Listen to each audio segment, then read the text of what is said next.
1. 11 April 1942 रोजी Congress working कमिटीने underline H space 3 centimetre सवलत नामंजूर केली. 1. क्रिप्स प्रस्ताव. 2. अलीगढ योजना. 3. कर्जन योजना. 4. लतीफ योजना. उत्तर 1. क्रिप्स प्रस्ताव. विश्लेषण.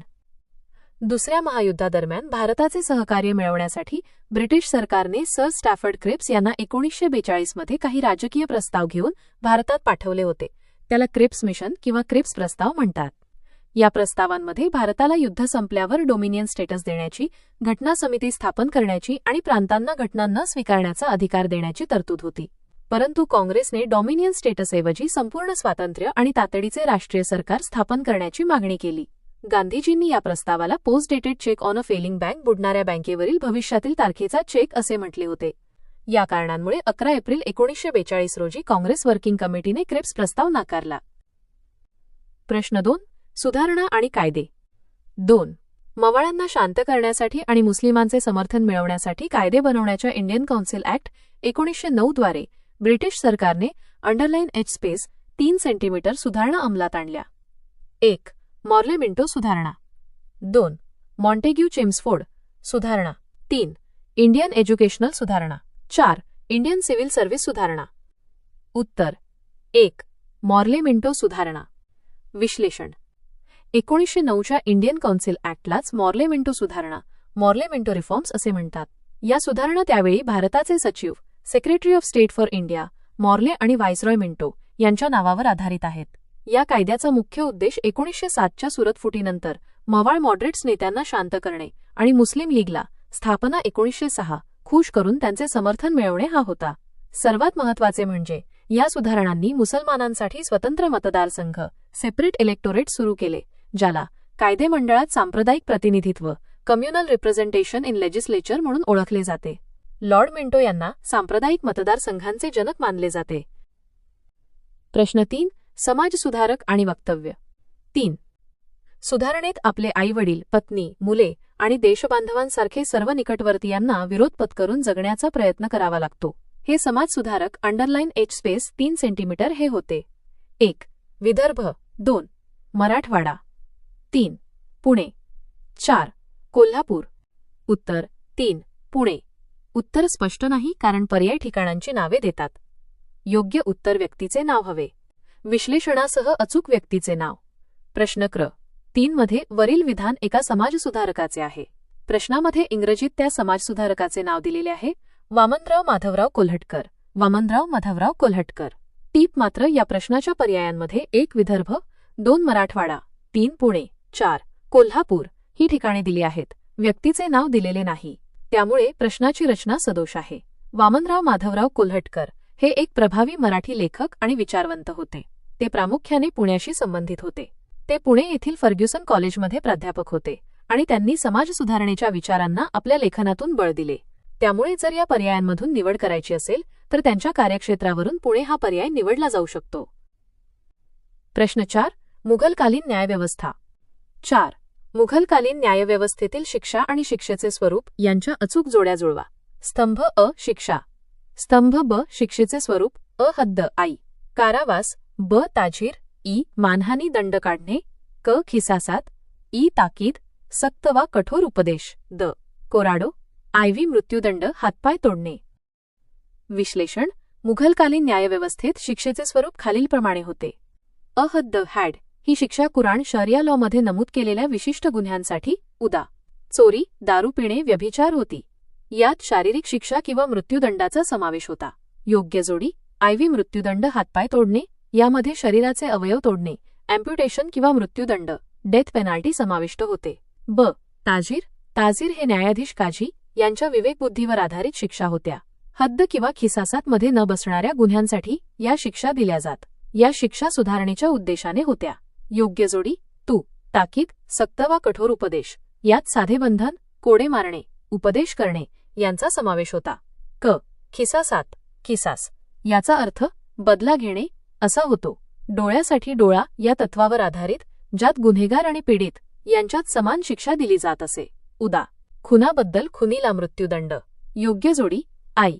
कारावास. खिसासमध्ये रक्त पैसा, ब्लड मनी किंवा देयदंड दिया देऊन शिक्षा कमी करता येत असे, परंतु शिक्षा पूर्ण होईपर्यंत कारावास इम्प्रिझनमेंट हे एक सामान्य स्वरूप होते.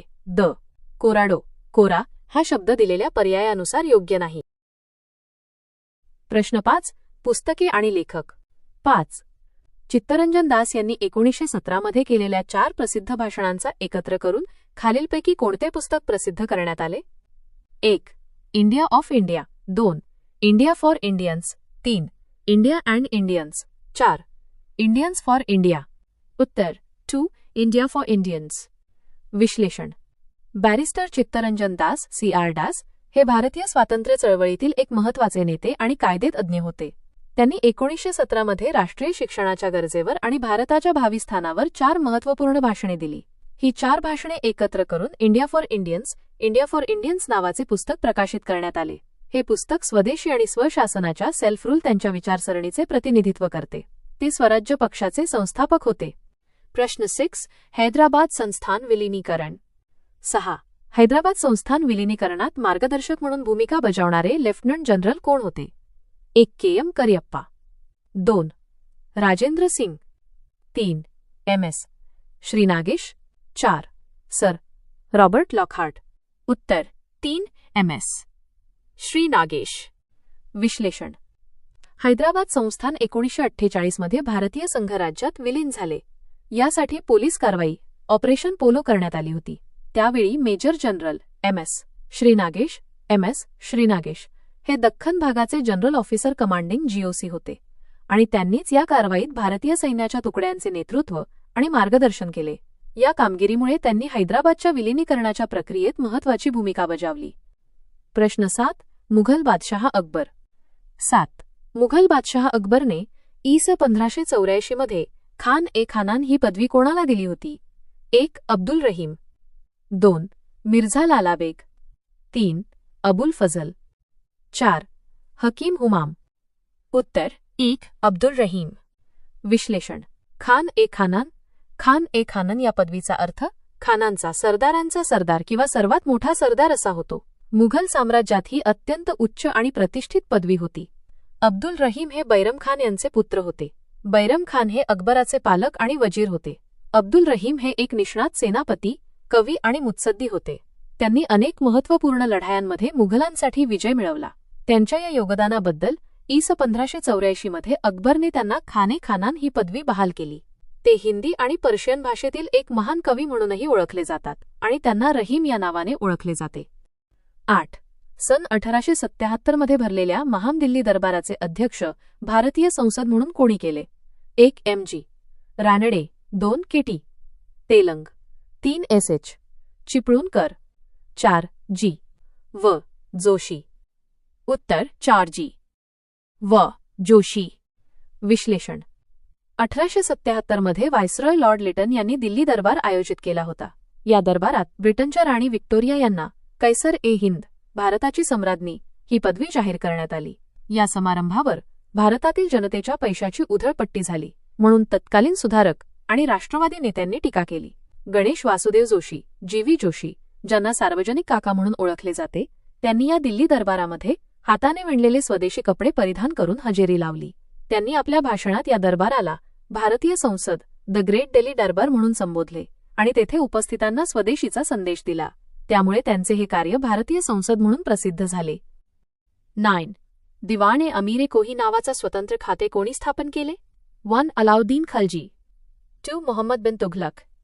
3. बलबन. 4. फिरोज शाह तुघलक. उत्तर 2. मोहम्मद बिन तुघलक. विश्लेषण. दिवाणी-ए-अमीर-ए-कोही हे दिल्ली सल्तनतच्या काळात कृषी विभागासाठी डिपार्टमेंट ऑफ ॲग्रिकल्चर स्थापन केलेले एक स्वतंत्र खाते होते. मोहम्मद बिन तुघलक याने या खात्याची स्थापना केली. या खात्याचा मुख्य उद्देश शेतीत सुधारणा करणे, लागवडीखालील क्षेत्र वाढवणे आणि शेतकऱ्यांसाठी सिंचन सुविधा पुरवणे हा होता. तुघलकांनी शेतीत सुधारणा करण्यासाठी अनेक योजना सुरू केल्या होत्या, परंतु त्या अयशस्वी ठरल्या. 10. जातिभेद विवेक सारा हे पुस्तक कोणी लिहिले? 1. महात्मा ज्योतिबा फुले. 2. तुकाराम तात्या पडवळ. 3. विठ्ठल रामजी शिंदे. 4. भाऊराव पांगोंडा पाटील. उत्तर 2. तुकाराम तात्या पडवळ. विश्लेषण. जातीभेद विवेकसारा. जातीभेद विवेकसर हे पुस्तक तुकाराम तात्या पडवळ यांनी लिहिले आहे. हे पुस्तक 1861 मध्ये प्रकाशित झाले. महात्मा ज्योतिबा फुले यांनी या पुस्तकाच्या प्रकाशनात त्यांना मदत केली होती आणि त्याची प्रस्तावना प्रिफेस लिहिली होती. या पुस्तकात जातीभेदावर सखोल आणि तर्कशुद्ध टीका केली आहे, ज्यामुळे हे महाराष्ट्रातील समाजसुधारणेच्या प्रारंभिक काळात महत्त्वाचे मानले जाते. प्रश्न 11. पंतप्रधान पुरस्कार. 11. पंतप्रधान तेव्हाचा पुरस्कार प्रदान भारत व चीन या देशांनी केला. तेव्हा भारताचे पंतप्रधान व चीनचे पंतप्रधान कोण होते? 1. अ आणि ब. 2. अ आणि ड. 3. ब आणि क. 4. फ आणि ड. अ. पंडित नेहरू व चाओ एन लाय. ब. पंडित नेहरू व व्ही. साव यान वेन.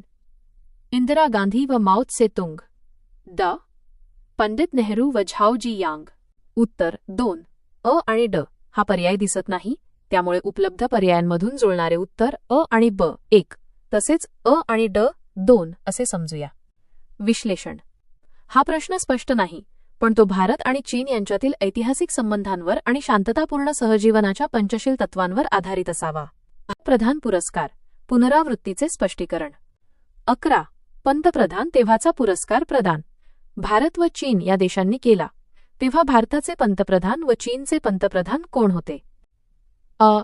पंडित नेहरू व चाओ एन लाय. ब. पंडित नेहरू व व्ही. साव यान वेन. इंदिरा गांधी व माओ त्से तुंग. ड.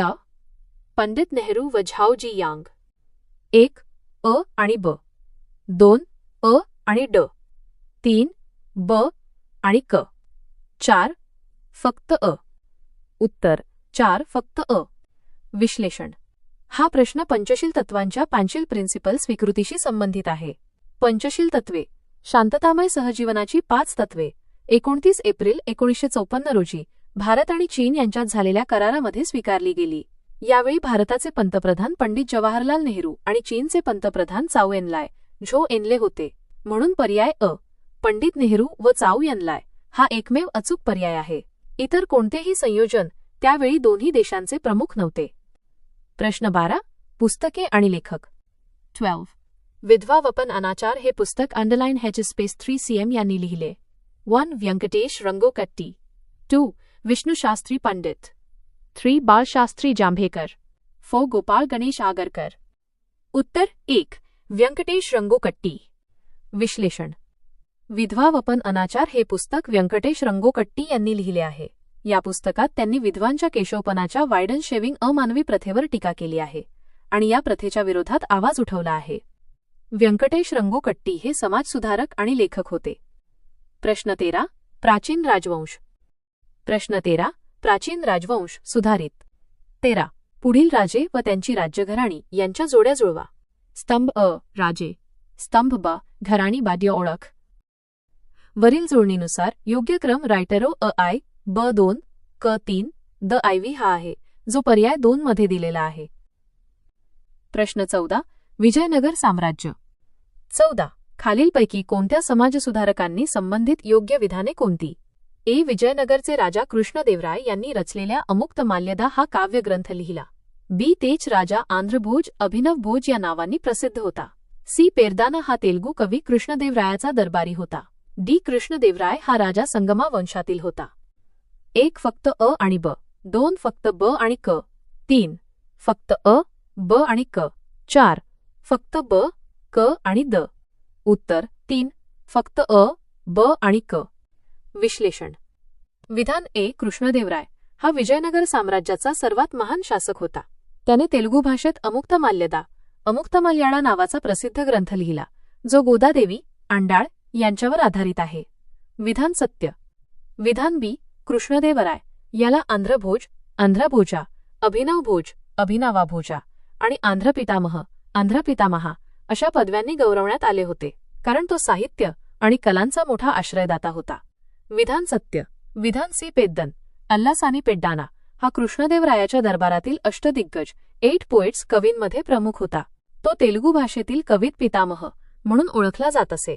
विधान सत्य. विधान डी.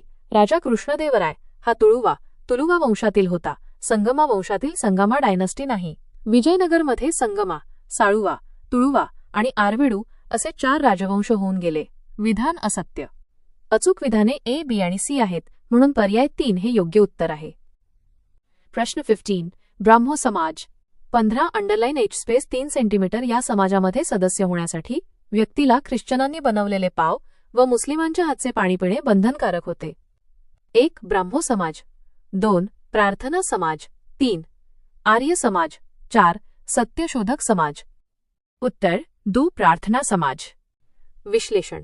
प्रार्थना समज ही 1867 मध्ये मुंबईत स्थापन झालेली एक सुधारणावादी धार्मिक चळवळ होती. या समाजाचा उद्देश समाजातील जातीय आणि धार्मिक रूढिवाद मोडून काढणे हा होता. या समाजाच्या तत्त्वज्ञानानुसार समाजातील जातीय भेदभावावर आणि अस्पृश्यतेवर आघात करण्यासाठी सदस्यांना ख्रिश्चनांनी तयार केलेले ब्रेड, पाव खाणे आणि मुस्लिमांच्या हाताने पाणी पिणे अनिवार्य होते. यामुळे ब्राह्मणवाद आणि जातीय श्रेष्ठत्वाची भावना कमी करणे तसेच सर्व धर्म आणि जातींमधील लोकांना समान मानणे हा उद्देश होता. प्रश्न 16. जनगणना शेड्यूल्ड ट्राइब पॉप्युलेशन. 16. 2011च्या जनगणनेनुसार कोणत्या केंद्रशासित प्रदेशात अनुसूचित जमातीच्या लोकसंख्येची टक्केवारी सर्वाधिक आहे? 1. चंदीगड 2. लक्षद्वीप 3. दादरा नगर हवेली 4. दिल्ली. उत्तर 2. लक्षद्वीप. विश्लेषण. 2011च्या जनगणनेनुसार लक्षद्वीप या केंद्रशासित प्रदेशात अनुसूचित जमाती शेड्यूल्ड ट्राइब ST लोकसंख्येची टक्केवारी सर्वाधिक आहे.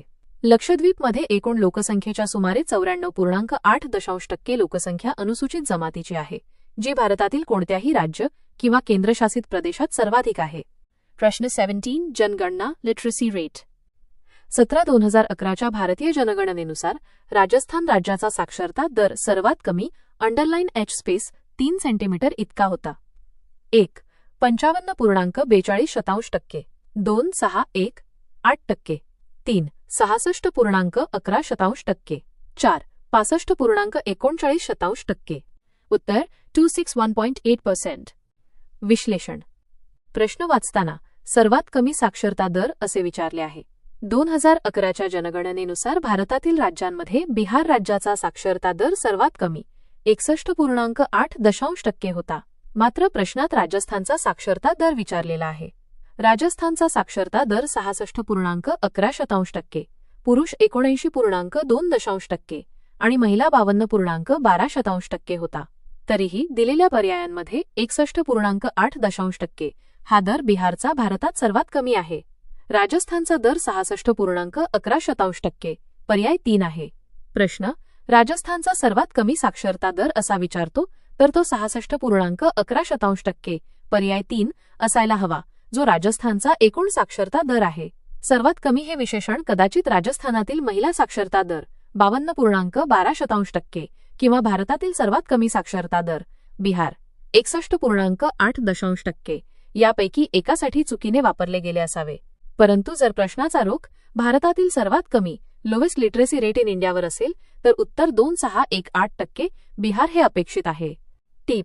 जर प्रश्न राजस्थानचा साक्षरता दर विचारत असेल तर उत्तर 66.11% पर्याय 3 असेल. जर तो भारतातील सर्वात कमी साक्षरता दर विचारत असेल तर तो 61.8% पर्याय 2 असेल. प्रश्नाची रचना संदिग्ध आहे, पण सामान्यपणे सर्वात कमी लोवेस्ट हा शब्द वापरल्यास ते बिहारसाठी 61.8% लागू होते. प्रश्न 18. भारताचा भूगोल. 18. खालीलपैकी कोणते विधान चुकीचे आहे? 1. भारताच्या मुख्य भूमीचे उत्तरेकडील टोक लडाखमधील दरदूर येथे आहे. 2. भारताच्या मुख्य भूमीचे दक्षिणेकडील टोक तमिळनाडूमधील कन्याकुमारी येथे आहे. 3. भारताच्या मुख्य भूमीचे पूर्वेकडील टोक आसाममधील किबिथू येथे आहे. 4. भारताच्या मुख्य भूमीचे पश्चिमेकडील टोक गुजरातमधील गुहार मोठा आहे.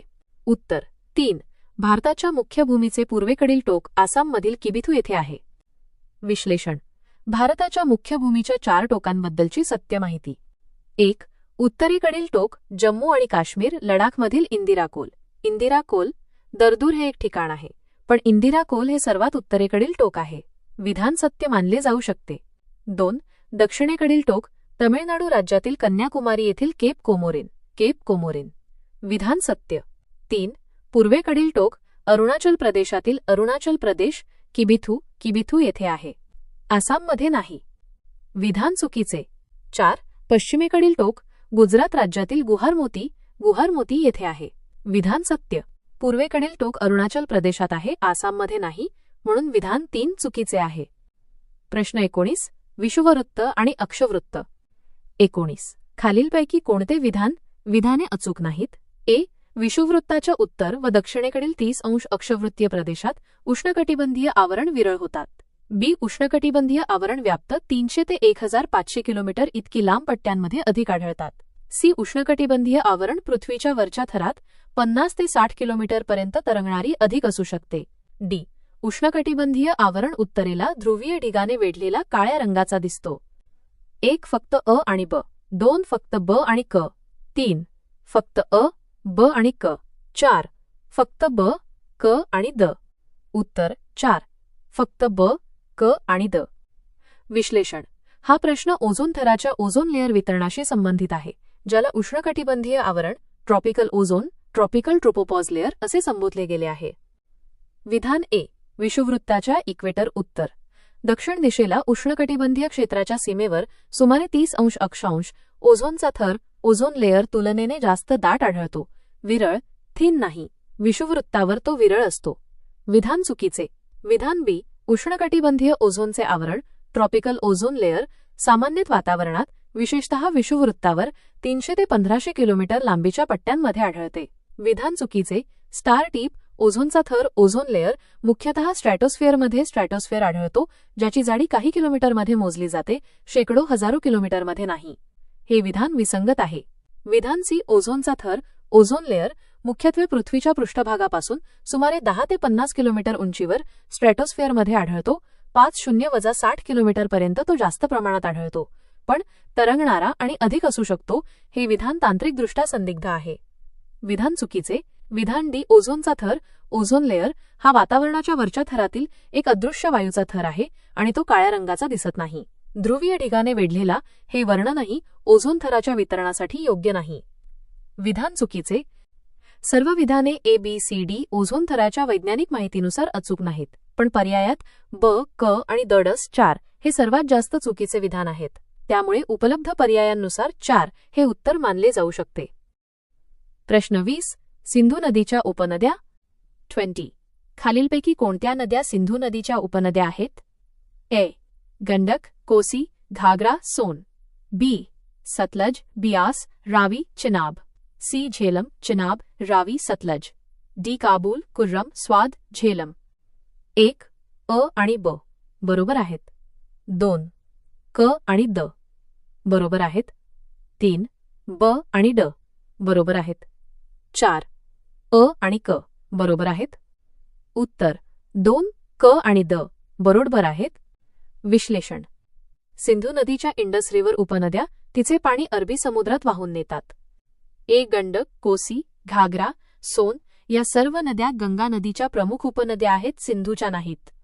चूक. बी. सतलज, बियास, रावी, चिनाब या नद्या सिंधूच्या उपनद्या आहेत, परंतु त्यांच्यासोबत झेलम नदीचा उल्लेख नाही. या 5 नद्या झेलम, चिनाब, रावी, बियास, सतलज एकत्रितपणे पंचनद म्हणून ओळखल्या जातात. अपूर्ण. चूक. सी. झेलम, चिनाब, रावी, सतलज या नद्या सिंधू नदीच्या मुख्य उपनद्या आहेत. बरोबर. डी. काबूल, कुर्रम, स्वाद, झेलम. झेलम वगळता काबूल, कुर्रम आणि स्वॉट या नद्या सिंधू नदीला पश्चिमेकडून अफगाणिस्तान आणि पाकिस्तानमधून मिळणाऱ्या महत्त्वाच्या उपनद्या आहेत. बरोबर. म्हणून क आणि द हे गट सिंधूच्या उपनद्या दर्शवतात. त्यामुळे पर्याय 2, क आणि द बरोबर आहेत, हे अचूक उत्तर आहे. प्रश्न 21. भारतातील केंद्रशासित प्रदेश. प्रश्न 21. भारतातील केंद्रशासित प्रदेश. जनगणना 2011. 21. भारतातील घटक राज्ये. 5 केंद्रशासित प्रदेश यादी वजा आय व त्यांचे लिंग गुणोत्तर यादी वजा 2 यांच्या योग्य जोड्या जुळवा. यादी -I राज्ये, केंद्रशासित प्रदेश. यादी -2 लिंग गुणोत्तर 2011. विश्लेषण. 2011च्या जनगणनेनुसार राज्यांचे लिंग गुणोत्तर सेक्स रेशिओ दर 1000 पुरुषांमागे स्त्रियांची संख्या खालीलप्रमाणे होते. अ. केरला 1084. ब. तामिळनाडू 996. क. पुद्दुचेरी 1037. प्रश्न 22. हिंदी महासागरातील चक्रीवादळ निर्मिती. 22. भारतीय द्वीपकल्पाच्या सीमेवरील बंगालच्या उपसागरात आणि अरबी समुद्रात खालीलपैकी कोणत्या कारणाने वादळांची निर्मिती होते? 1. तापमान कमी होऊन हवेचा दाब वाढल्याने. 2. तापमान वाढून हवेचा दाब वाढल्याने. 3. तापमान व हवेचा दाब वाढल्याने. 4. तापमान व हवेचा दाब कमी झाल्याने. उत्तर 4. तापमान व हवेचा दाब कमी झाल्याने. विश्लेषण. चक्रीवादळे सायक्लोन्स तयार होण्यासाठी उष्णकटिबंधीय प्रदेशात पाण्याची उष्णता ट्रॉपिकल वॉटर्स महत्वाची असते. बंगालचा उपसागर आणि अरबी समुद्रात चक्रीवादळे निर्माण होण्याची प्रमुख कारणे. उच्च तापमान, समुद्राच्या पृष्ठभागाचे तापमान 27 अंश सेल्सिअसपेक्षा जास्त आवश्यक असते. वाढलेल्या तापमानामुळे समुद्राच्या पाण्याची मोठ्या प्रमाणावर वाफ होते, ज्यामुळे प्रणालीला ऊर्जा मिळते. कमी हवेचा दाब लो एअर प्रेशर वाढलेल्या तापमानामुळे हवा तापून हलकी होते आणि वरच्या दिशेने जाते, त्यामुळे समुद्राच्या पृष्ठभागावर कमी दाबाचे क्षेत्र लो प्रेशर सिस्टम निर्माण होते. कमी दाबाचे क्षेत्र हे चक्रीवादळाचे डोके आय असते, जे आसपासच्या वाऱ्यांना आकर्षित करते. चक्रीवादळ म्हणजे कमी दाबाच्या केंद्राभोवती वेगाने फिरणारे वाऱ्याचे मोठे चक्र. म्हणून तापमान वाढणे आणि त्यामुळे हवेचा दाब कमी होणे हे चक्रीवादळाच्या निर्मितीसाठी आवश्यक घटक आहेत. दिलेल्या पर्यायांमध्ये पर्याय 4 तापमान व हवेचा दाब कमी झाल्याने हे सर्वात जवळचे आणि योग्य उत्तर आहे. प्रश्न 23. महाराष्ट्रातील सर्वोच्च शिखर. 23. कळसुबाई हे महाराष्ट्रातील सर्वोच्च पर्वत शिखर खालीलपैकी कोणत्या पर्वत रांगेत स्थित आहे? 1. सह्याद्री. 2. शंभू महादेव. 3. सातपुडा. 4. बालाघाट. उत्तर 1. सह्याद्री. विश्लेषण. कळसुबाई शिखर हे महाराष्ट्रातील सर्वोच्च शिखर आहे, ज्याची उंची 1646 मीटर आहे. हे शिखर सह्याद्री पर्वतरांगेत पश्चिम घाट स्थित आहे, त्यामुळे पर्याय 1 सह्याद्री हे अचूक उत्तर आहे. प्रस्तुत प्रश्न क्र. 24 मध्ये महासागरातील गर्ता, ट्रेंचेस यांवर आधारित योग्य जोड्या जुळवायच्या आहेत.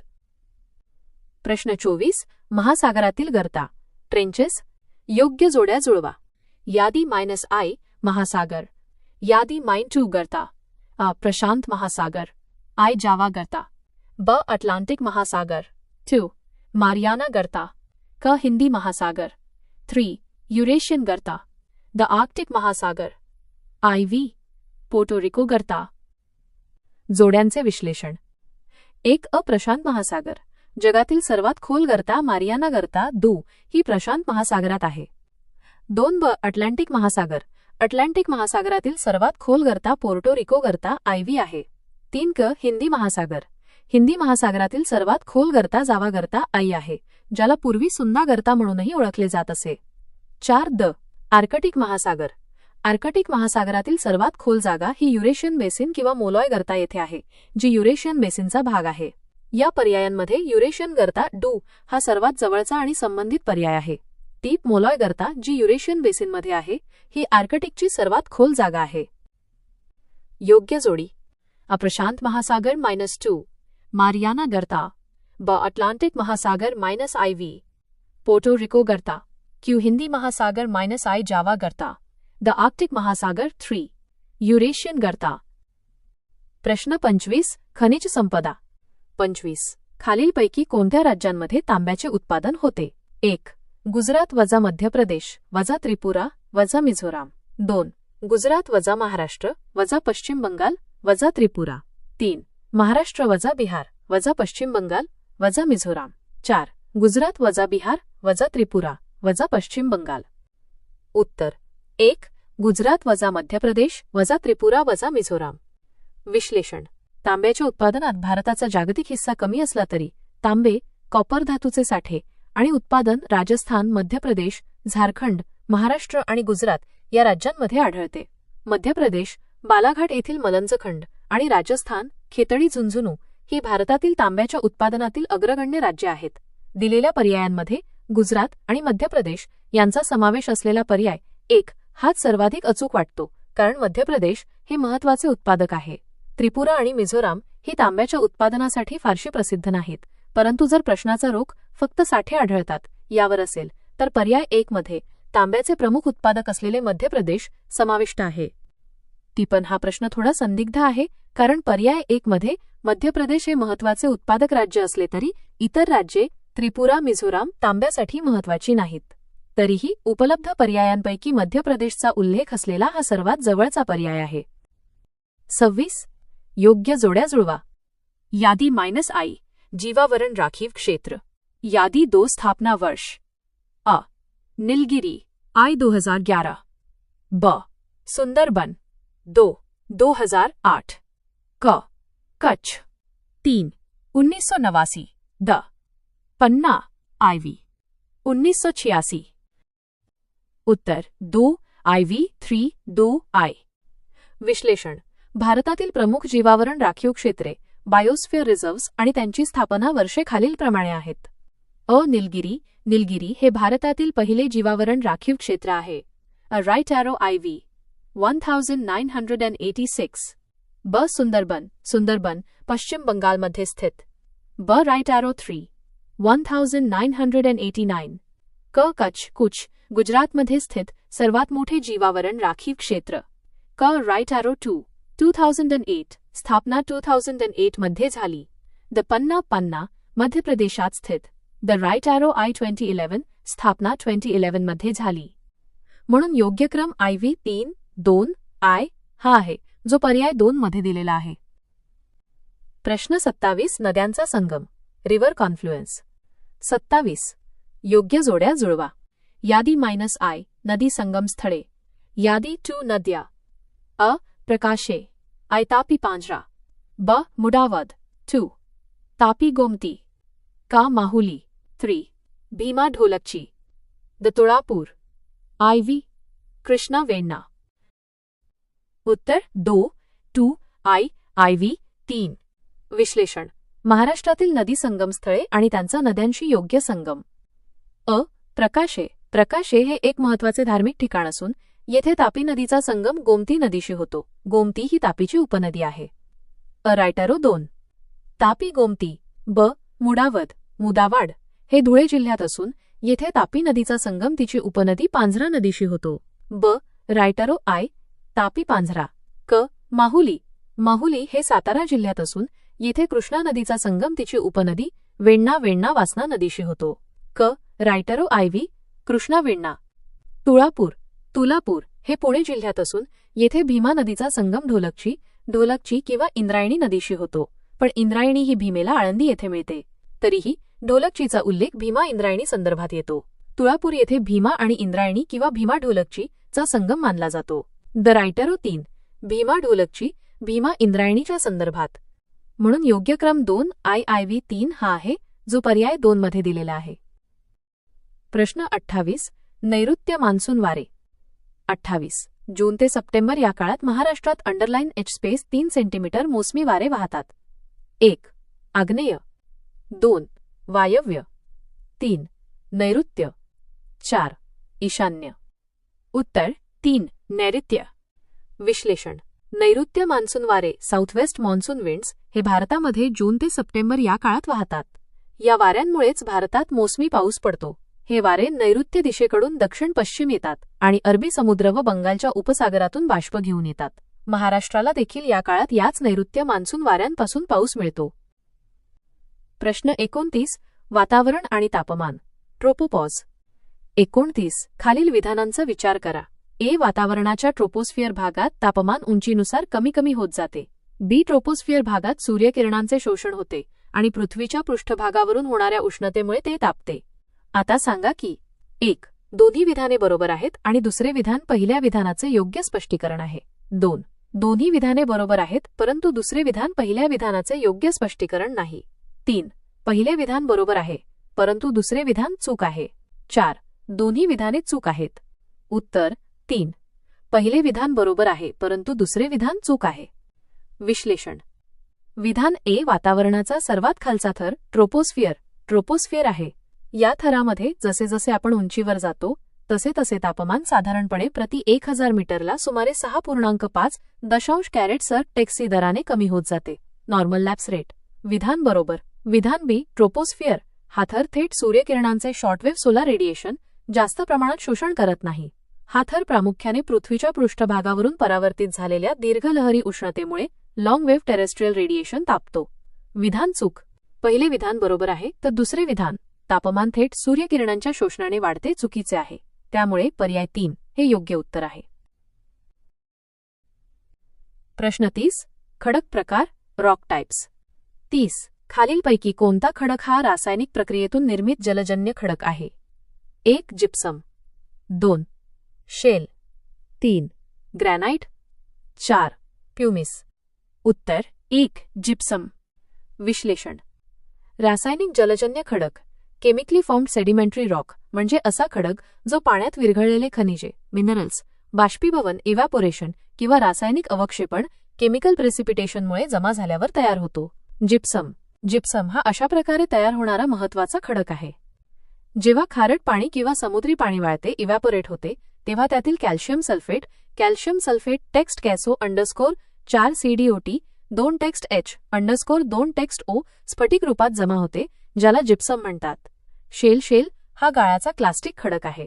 ग्रॅनाइट हा अग्निजन्य इग्नियस खडक आहे.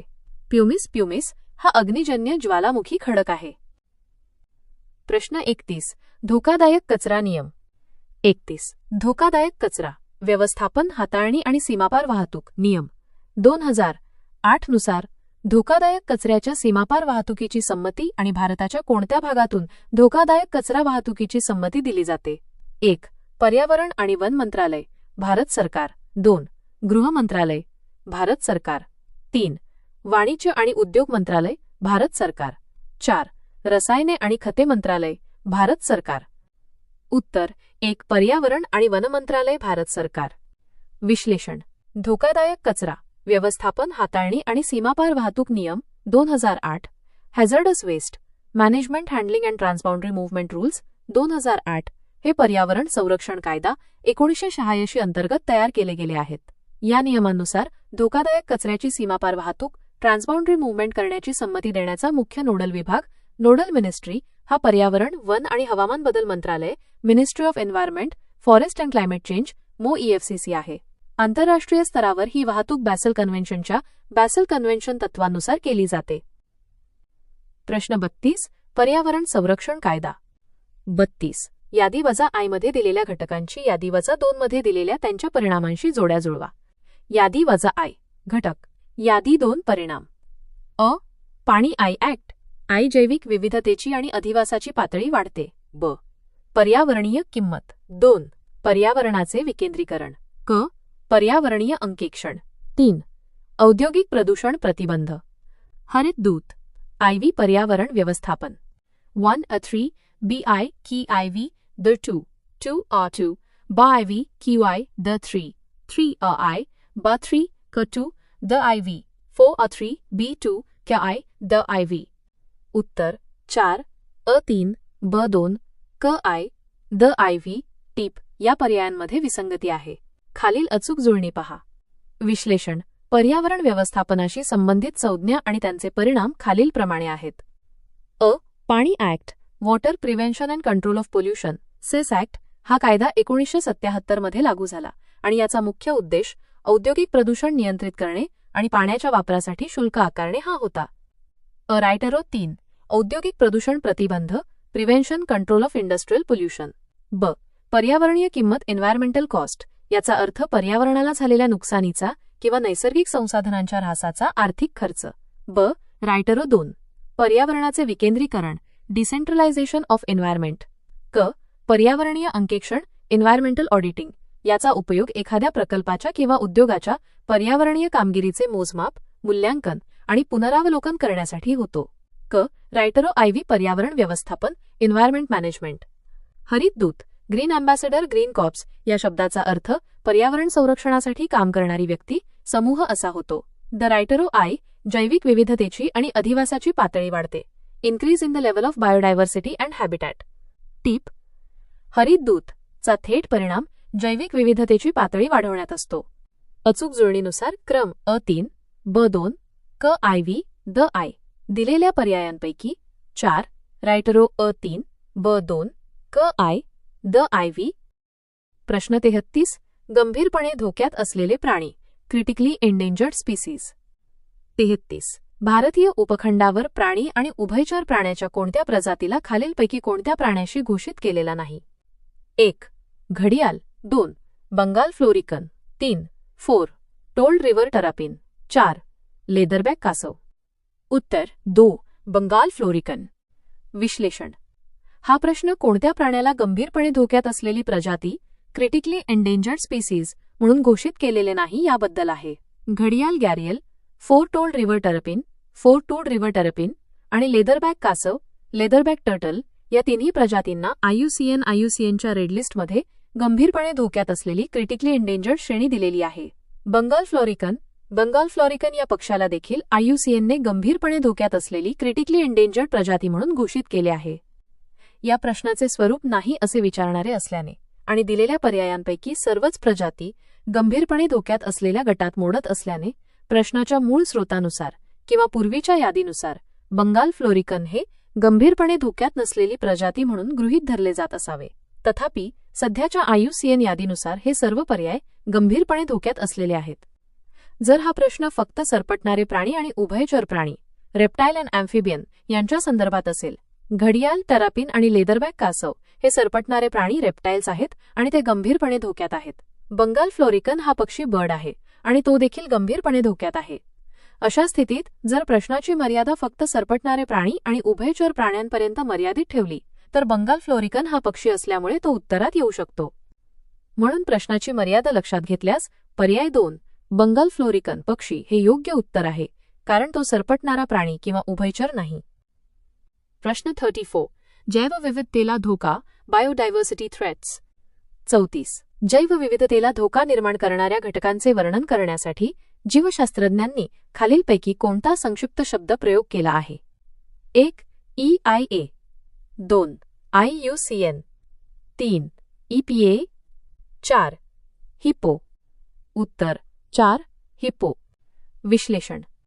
हिप्पो हा जीवशास्त्रज्ञांनी जैवविविधतेला बायोडायव्हर्सिटी धोका निर्माण करणाऱ्या 5 प्रमुख घटकांचे वर्णन करण्यासाठी वापरलेला एक लोकप्रिय संक्षिप्त शब्द आहे. हिप्पोचा पूर्ण अर्थ: H. हॅबिटॅट लॉस, नैसर्गिक अधिवासाचा नाश. I. इन्वेसिव्ह स्पीसीज, आक्रमक प्रजाती. P. पोल्युशन, प्रदूषण.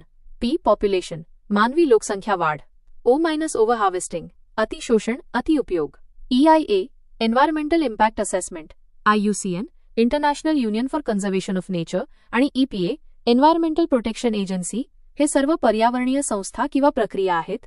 ते धोक्यांचे वर्णन करणारे संक्षिप्त शब्द नाहीत. प्रश्न 35. नूतनीकरणीय ऊर्जा स्रोत, रिन्युएबल एनर्जी. 35. खालीलपैकी कोणते एक पुनरुत्पादनीय ऊर्जा संसाधनाचे उदाहरण आहे? 1. दगडी कोळसा. 2. खनिज तेल, पेट्रोलियम. 3. नैसर्गिक वायू. 4. भूऔष्णिक ऊर्जा. उत्तर 4. भूऔष्णिक ऊर्जा. विश्लेषण. पुनरुत्पादनीय नूतनीकरणीय ऊर्जा स्रोत, रिन्युएबल एनर्जी रिसोर्स म्हणजे असे स्रोत जे नैसर्गिक प्रक्रियेमुळे पुन्हा भरले जातात आणि ते अमर्यादित मानले जातात. उदा. सूर्यप्रकाश, वारा. दगडी कोळसा, खनिज तेल, पेट्रोलियम आणि नैसर्गिक वायू हे सर्व जीवाश्म इंधन फॉसिल फ्युएल्स आहेत. हे ऊर्जा स्रोत अनूतनीकरणीय, नॉन रिन्युएबल आहेत, कारण ते तयार होण्यासाठी हजारो वर्षे लागतात आणि त्यांचा साठा मर्यादित आहे. भूऔष्णिक ऊर्जा, जिओथर्मल एनर्जी ही पृथ्वीच्या आतून येणाऱ्या उष्णतेचा वापर करून निर्माण केली जाते. हा स्रोत अविरतपणे उपलब्ध असल्याने तो नूतनीकरणीय ऊर्जा स्रोताचे उदाहरण आहे. प्रश्न 36. जमीन कमाल मर्यादा, लँड सीलिंग. 36. जमीन धारणेची मर्यादा म्हणजे एखादी व्यक्ती स्वतःच्या नावे किती जमीन धारण करू शकतो याची वैधानिक मर्यादा पाळणे. भारतात जमीन मर्यादा लागू करण्यामागील खालीलपैकी कोणते 2 हेतू आहेत? A. शेतीच्या भवितव्यावर मर्यादा घालणे. B. अस्तित्वातील अतिरिक्त जमीन धारणेवर मर्यादा घालणे. C. जमीन धारणेच्या रूपांतरणावर मर्यादा घालणे. D. वैधानिक जमीन धारणेवर मर्यादा घालणे. 1. अ आणि क. 2. ब आणि क. 3. अ आणि ड. 4. ब आणि ड. उत्तर 4. ब आणि ड. विश्लेषण. जमीन कमाल मर्यादा, लँड सीलिंग कायद्याचा मुख्य उद्देश सामाजिक आणि आर्थिक समानता आणणे हा होता. विधान बी. अस्तित्वातील अतिरिक्त जमीन धारणेवर मर्यादा घालणे. Ceiling on existing land holding हा कायद्याचा प्रमुख उद्देश होता, ज्यामुळे श्रीमंत जमीनदारांकडून अतिरिक्त जमीन काढून ती भूमिहीनांना देता येईल. हेतू आहे. विधान डी. वैधानिक जमीन धारणेवर मर्यादा घालणे. सीलिंग ऑन कन्व्हर्शन हा उद्देश नसून वैधानिक जमीन धारणेवर मर्यादा घालणे याचा अर्थ कायद्याने निश्चित केलेली कमाल मर्यादा, स्टॅच्युटरी लिमिट लागू करणे. ही मर्यादा लागू करणे हाच कायद्याचा प्राथमिक हेतू आहे. विधान ए. शेतीच्या भवितव्यावर मर्यादा घालणे हा उद्देश नाही, तर जमिनीचे समान वाटप करणे हा आहे. विधान सी. जमीन धारणेच्या रूपांतरणावर मर्यादा घालणे हे मूळ उद्देशात बसत नाही. म्हणून जमीन कमाल मर्यादेचे प्राथमिक हेतू अतिरिक्त जमीन काढून घेणे बी आणि कायद्याने निश्चित केलेली मर्यादा लागू करणे डी हे आहेत. त्यामुळे पर्याय 4 ब आणि ड हे योग्य उत्तर आहे. अर्थव्यवस्था आणि विकास इकॉनॉमी अँड डेव्हलपमेंट या विषयावरील प्रश्न आणि उत्तरे खालीलप्रमाणे आहेत. प्रश्न क्र. 37 लिंगभाव विकास निर्देशांक जेंडर डेव्हलपमेंट इंडेक्स GDI. प्रश्न. लिंगभाव विकास निर्देशांक विचारात घ्या. ए. लिंगभाव विकास निर्देशांक हा आरोग्य, शिक्षण, सक्षमीकरण आणि श्रम बाजार यावर संयुक्त निर्देशांक आहे. बी. वरील 4 घटकांचा विचार केल्यास स्त्री पुरुषांतील असमानतेमुळे मानव विकास निर्देशांक प्रतिकूल परिणाम होतो. 1. फक्त ए बरोबर आहे. 2. फक्त बी बरोबर आहे. 3. ए आणि बी दोन्ही बरोबर आहेत. 4. ए आणि बी दोन्ही चूक आहेत. उत्तर 3. ए आणि बी दोन्ही बरोबर आहेत. विश्लेषण स्पष्टीकरण. लिंगभाव विकास निर्देशांक जेंडर डेव्हलपमेंट इंडेक्स GDI संयुक्त राष्ट्र विकास कार्यक्रम UNDP द्वारे मोजला जातो. विधान ए बरोबर आहे. GDI हा मानव विकास निर्देशांक HDI मधील स्त्री पुरुषांमधील तफावत मोजतो. याचे घटक आरोग्य, हेल्थ, शिक्षण, एज्युकेशन आणि जीवनमानाचा दर्जा सक्षमीकरण स्टँडर्ड ऑफ लिव्हिंग एम्पॉवरमेंट आहेत. प्रश्नात आरोग्य, शिक्षण, सक्षमीकरण आणि श्रम बाजारातील सहभाग आणि उत्पन्न यांचा उल्लेख आहे, जे GDIचे व्यापक घटक आहेत. विधान बी बरोबर आहे. GDIची गणना करताना वरील घटकांमध्ये आरोग्य, शिक्षण, उत्पन्न, स्त्री पुरुषांमध्ये असमानता जितकी जास्त असेल तितके GDIचे मूल्य HDIच्या मूल्यापेक्षा कमी येते. ही तफावत दर्शवते की असमानतेमुळे मानव विकास निर्देशांकावर HDI प्रतिकूल परिणाम होतो. प्रश्न क्र. 38 ते 20 कलमी कार्यक्रम 20 पॉइंट प्रोग्राम TPP. प्रश्न. जून 26, 1975 रोजी जाहीर केलेल्या 20 कलमी कार्यक्रमाचा मुख्य हेतू पुढीलपैकी कोणता होता? अ. गरिबी रेषेच्या खालील लोकांचे जीवनमान सुधारणे. ब. राष्ट्रीय लोकसंख्या धोरणाचे सातत्य करणे, दारिद्र्य निर्मूलन. 1 फक्त अ बरोबर आहे. 2 फक्त ब बरोबर आहे. 3 अ आणि ब दोन्ही बरोबर आहेत. 4 वरीलपैकी नाही. उत्तर 1 फक्त अ बरोबर आहे. विश्लेषण स्पष्टीकरण. 20 कलमी कार्यक्रम TPP हा 1975 मध्ये इंदिरा गांधींनी सुरू केला होता. विधान अ बरोबर आहे. 20 कलमी कार्यक्रमाचे मुख्य उद्दिष्ट हे गरिबीचे निर्मूलन, पॉवर्टी अलिव्हिएशन करणे आणि समाजातील दुर्बळ घटकांचे जीवनमान सुधारणे हे होते. यात गरिबांसाठी घरे, आरोग्य, शिक्षण आणि रोजगार यावर केंद्रित केले होते. विधान ब चूक आहे. राष्ट्रीय लोकसंख्या धोरण हे लोकसंख्या नियंत्रण, कुटुंब नियोजन इत्यादींशी संबंधित आहे. 20 कलमी कार्यक्रमात गरिबी निर्मूलन आणि ग्रामीण विकास यावर थेट लक्ष केंद्रित केले होते. प्रश्न क्र. 39 अन्न सुरक्षा विधेयक फूड सिक्युरिटी बिल 2013. प्रश्न. अन्न सुरक्षा विधेयक 2013च्या संदर्भात खालीलपैकी योग्य विधान किंवा ए मात्रा ओळखा. अ.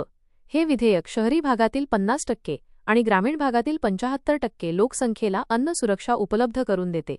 ब. लाभार्थ्यांना दरमहा प्र किग्रॅ 3 रुपये गहू प्र किग्रॅ 2 रुपये तांदूळ व प्र किग्रॅ 2 रुपये भरड धान्य मिळेल. 1 फक्त अ बरोबर आहे. 2 फक्त ब बरोबर आहे. 3 अ आणि ब दोन्ही बरोबर आहेत. 4 अ आणि ब दोन्ही चूक आहेत. उत्तर 1 फक्त अ बरोबर आहे. विश्लेषण स्पष्टीकरण. राष्ट्रीय अन्न सुरक्षा अधिनियम NFSA 2013 बाबत. विधान अ बरोबर आहे. या कायद्याअंतर्गत ग्रामीण भागातील 75% पर्यंत आणि शहरी भागातील 50% पर्यंत लोकसंख्येला अनुदानित दरात अन्नधान्य मिळवण्याचा हक्क आहे. एकूण लोकसंख्येच्या सुमारे 67% लोकांना याचा लाभ मिळतो. विधान ब चूक आहे. लाभार्थ्यांना दरमहा प्रति व्यक्ती पुढील दरात धान्य दिले जाते. तांदूळ राईस 3 रुपये किलोग्रॅम, गहू वीट 2 रुपये किलोग्रॅम, भरड धान्य कोर्स ग्रेन्स 1 रुपया किलोग्रॅम. प्रश्नात तांदूळ 2 रुपये किलोग्रॅम आणि भरड धान्य 2 रुपये किलोग्रॅम दिले आहे, जे चुकीचे आहे. प्रश्न क्र. 40 शाश्वत विकास संकल्पना. प्रश्न. शाश्वत विकास ही संकल्पनामध्ये सर्वात पहिल्यांदा कॅनडातील जागतिक संवर्धन धोरणात प्रथम स्थानाने आली.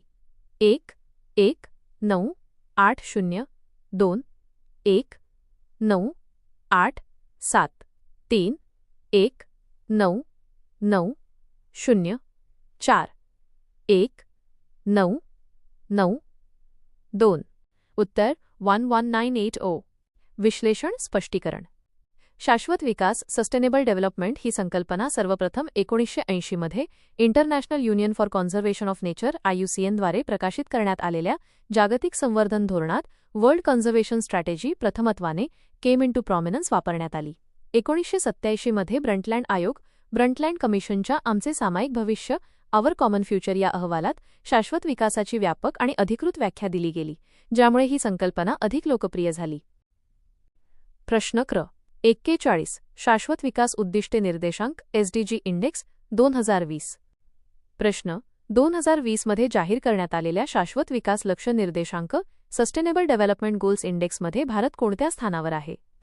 1 1 1 7व्या 2 1 7व्या 3 4 0व्या 4 1 2 5व्या उत्तर 1 1 1 7व्या विश्लेषण स्पष्टीकरण शाश्वत विकास लक्ष्य निर्देशांक सस्टेनेबल डेव्हलपमेंट गोल्स इंडेक्स हा शाश्वत विकास उपयोजना network sustainable development solutions network SDSN आणि बर्टेल्समन स्टिफ्टंगद्वारे प्रकाशित केला जातो. 2020च्या अहवालानुसार 166 देशांमध्ये भारत 117व्या स्थानावर होता. हा निर्देशांक 17 शाश्वत विकास उद्दिष्टानुसार SDGs देशांच्या प्रगतीचे मूल्यांकन करतो. भारताची कामगिरी मुख्यत्वे SDG 2 भूक संपवणे, SDG 3 चांगले आरोग्य आणि SDG 5 लिंग समानता यांमध्ये आव्हानपूर्ण होती. प्रश्न क्र. 42 फक्त उत्पादन वाढवणे म्हणजे आर्थिक वृद्धी नव्हे हे विधान. प्रश्न फक्त उत्पादन वाढवणे चांगले असले तरी ते आर्थिक वृद्धी आहे हे दर्शवित नाही हे विधान कोणी केले? 1 prof. AD Gorwala 2 prof. Kindleberger 3 prof. Robert Solomon 4 prof. Joseph Schumpeter उत्तर 2 प्रो. किंडलबर्जर प्रॉफ किंडलबर्गर विश्लेषण स्पष्टीकरण चार्ल्स किंडलबर्गर हे अर्थशास्त्रातील एक प्रमुख नाव आहे. त्यांनी असे मत मांडले की केवळ उत्पादन आउटपुट किंवा स्थूल राष्ट्रीय उत्पादन GNP मध्ये वाढ होणे म्हणजे आर्थिक वृद्धी इकॉनॉमिक ग्रोथ नव्हे, तर ती वाढ कोणामध्ये आणि कशात वॉट झाली आहे हे महत्त्वाचे आहे. आर्थिक विकासासाठी सामाजिक संस्थात्मक आणि गुणात्मक बदल आवश्यक आहेत. केवळ संख्यात्मक वाढ पुरेशी नसते. हे विधान आर्थिक वृद्धी आणि आर्थिक विकास इकॉनॉमिक डेव्हलपमेंट यातील फरक स्पष्ट करते. प्रश्न क्र. 43 आर्थिक उदारीकरणानंतर ट्रिकल डाऊन थिअरी आणि भारतातील विकास दर. प्रश्न भारतीय अर्थव्यवस्थेच्या संदर्भात खालील विधानांचे परीक्षण करून योग्य पर्याय निवडा. A जागतिकीकरणानंतर भारतीय अर्थव्यवस्थेतील बदल लक्षात घेता ट्रिकल डाऊन थिअरी भारतीय अर्थव्यवस्थेला तंतोतंत लागू होते. B जागतिकीकरणानंतर विशेषतः 2005 पासून भारताने उच्च विकास दर हाय ग्रोथ रेट राखल्याने ट्रिकल डाऊन थिअरीची प्रासंगिकता कमी झाली आहे. 1 विधान A बरोबर आहे. 2 विधान B बरोबर आहे. 3 दोन्ही विधाने A व B बरोबर आहेत. 4 दोन्ही विधाने A व B चुकीची आहेत. उत्तर 2 विधान B बरोबर आहे. विश्लेषण स्पष्टीकरण ट्रिकल डाऊन थिअरीचा अर्थ असा आहे की जेव्हा उत्पन्न किंवा श्रीमंत लोक अधिक श्रीमंत होतात तेव्हा त्या समृद्धीचा फायदा हळूहळू अर्थव्यवस्थेतील खालच्या स्तरांपर्यंत गरिबांपर्यंत पोहोचतो, थेंबाथेंबाने झिरपतो. विधान A चूक आहे. जागतिकीकरणानंतर भारताचा विकास दर वाढला असला तरी उत्पन्नातील असमानता इन्कम इनइक्वॉलिटी वाढली आहे. ट्रिकल डाऊन थिअरी तंतोतंत लागू झाली नाही, कारण आर्थिक वाढीचा फायदा समान स्वरूपात खालच्या स्तरांपर्यंत पोहोचला नाही आणि गरिबीचे प्रमाण अजूनही लक्षणीय आहे. विधान B बरोबर आहे. 2005 नंतर भारताने उच्च विकास दर गाठला, परंतु सोबतच असमानता वाढल्यामुळे अनेकांनी ट्रिकल डाऊन थिअरीच्या उपयुक्ततेवर प्रश्नचिन्हे उभे केले. ट्रिकल डाऊन थिअरीवर अवलंबून न राहण्याऐवजी सरकारने समावेशक वाढ इन्क्लुझिव्ह ग्रोथ आणि लक्षित कल्याणकारी कार्यक्रम टार्गेटेड वेल्फेअर प्रोग्राम्स अधिक लक्ष केंद्रित केले, ज्यामुळे या थिअरीची प्रासंगिकता कमी झाली. प्रश्न क्र. 44 आर्थिक वृद्धी आणि विकसनशील जग. प्रश्न विकसनशील जगामध्ये जवळजवळ 40% लोकसंख्येला 1950 आणि 1960 या दशकातल्या आर्थिक वृद्धीचा लाभ झालेला नाही हे विधान कोणाचे आहे? 1 रॉबर्ट मॅकनमारा 2 रॉबर्ट क्लॉकडझर 3 चार्ल्स किंडलबर्जर 4 जॉन ड्रेज उत्तर 1 रॉबर्ट मॅकनमारा विश्लेषण स्पष्टीकरण रॉबर्ट मॅकनमारा हे जागतिक बँक वर्ल्ड बँकचे माजी अध्यक्ष होते. त्यांच्या कार्यकाळात त्यांनी स्पष्टपणे नमूद केले की अनेक विकसनशील देशांमध्ये आर्थिक वाढ होत असली तरी या वाढीचा फायदा मोठा वर्ग असलेल्या गरीब लोकांना मिळत नाहीये. त्यांचे हे विधान आर्थिक वाढ, ग्रोथ आणि गरिबी कमी करणे, पॉवर्टी रिडक्शन यांमध्ये असलेली विसंगतीवर प्रकाश टाकते आणि गरिबी हटाव या धोरणांवर अधिक केंद्रित करण्याची गरज दर्शवते. प्रश्न क्र. 45 राष्ट्रीय हवामानविषयक कृती कार्यक्रमातील NAPCC राष्ट्रीय अभियान. प्रश्न. राष्ट्रीय हवामानविषयक कृती कार्यक्रमाखालील National Action Plan on Climate Change NAPCC खालीलपैकी कोणत्या राष्ट्रीय अभियानाचा समावेश केला नाही? 1. राष्ट्रीय सौर अभियान. 2. राष्ट्रीय शाश्वत अधिवास अभियान. 3. राष्ट्रीय जल अभियान. 4. राष्ट्रीय आरोग्य अभियान. उत्तर. 4. राष्ट्रीय आरोग्य अभियान. विश्लेषण स्पष्टीकरण. NAPCC मध्ये एकूण 8 राष्ट्रीय अभियाने आहेत जी हवामान बदलाला सामोरे करण्यासाठी सुरू करण्यात आली आहेत. पर्याय 1, 2 आणि 3 हे तिन्ही NAPCCचे भाग आहेत. राष्ट्रीय आरोग्य अभियान नॅशनल हेल्थ मिशन हे आरोग्य आणि कुटुंब कल्याण मंत्रालयाचे अभियान आहे जे NAPCC हवामान बदलाशी संबंधित कृती कार्यक्रममध्ये समाविष्ट नाही. प्रश्न क्र. 46 स्वातंत्र्यानंतर 7 दशकांनंतरही दारिद्र्याची कारणे. प्रश्न. स्वातंत्र्यानंतर 7 दशकांनंतरही अस्तित्वात असलेल्या दारिद्र्याची खालीलपैकी कोणती मुळे कारणे आहेत? ए. अपेक्षेपेक्षा कमी उत्पादन क्षमतेवर अवलंबून असलेला कृषी क्षेत्र. बी. उत्पादन क्षेत्रातील रोजगार संधी कमीत कमी. सी. विकसित देशांच्या तुलनेत शेती विकासाचा अधिक दर. 1. विधाने ए व बी व सी बरोबर आहेत. 2. विधाने ए व बी बरोबर आहेत. 3. केवळ विधान बी बरोबर आहे. 4. केवळ विधान ए बरोबर आहे. उत्तर. 2. विधाने ए व बी बरोबर आहेत. विश्लेषण स्पष्टीकरण. विधान ए बरोबर आहे. भारताची मोठी लोकसंख्या आजही कमी उत्पन्न आणि कमी उत्पादकता असलेल्या कृषी क्षेत्रावर अवलंबून आहे, जे दारिद्र्याचे एक मुख्य कारण आहे. विधान बी बरोबर आहे. कृषी क्षेत्रावर आधारित मनुष्यबळाला सामावून घेण्यासाठी उत्पादन, मॅन्युफॅक्चरिंग आणि सेवा सर्व्हिसेस क्षेत्रांनी पुरेसा प्रमाणात रोजगार संधी निर्माण केल्या नाहीत, ज्यामुळे बेरोजगारी आणि दारिद्र्य टिकून राहिले. विधान सी चूक आहे. विकसित देशांच्या तुलनेत भारताच्या शेती विकासाचा दर अपेक्षेपेक्षा कमी आहे. जर हा दर अधिक असता तर दारिद्र्य कमी होण्यास मदत झाली असती. प्रश्न क्र. 47 एकात्मिक बाल विकास सेवा योजने integrated child development services ICDS अंतर्गत सुविधा सेवा. प्रश्न. एकात्मिक बाल विकास सेवा योजने integrated child development services ICDS अंतर्गत खालीलपैकी कोणत्या सुविधा सेवा पुरविल्या जातात? ए. पूरक पोषण. बी. आरोग्य तपासणी. सी. कामगार प्रशिक्षण, वर्कर्स ट्रेनिंग. डी. स्त्री पुरुष असमानता, जेंडर इनइक्वालिटी. 1. फक्त ए. सी. डी. 2. फक्त सी. डी. 3. फक्त ए. बी. 4. ए. बी. सी. उत्तर. 3.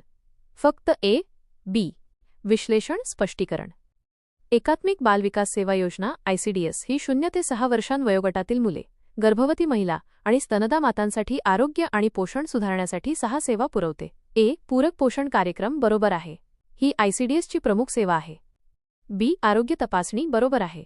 ICDS अंतर्गत अंगणवाडी केंद्रामध्ये नियमित आरोग्य तपासणी आणि वाढीचे निरीक्षण केले जाते. सी. कामगार प्रशिक्षण, वर्कर्स ट्रेनिंग चूक आहे. ICDS अंगणवाडी कर्मचाऱ्यांच्या प्रशिक्षणातून ICDS अंतर्गत लाभार्थ्यांसाठी क्षमता निर्माण करणे, कॅपॅसिटी बिल्डिंग हा कार्यक्रम येत नाही.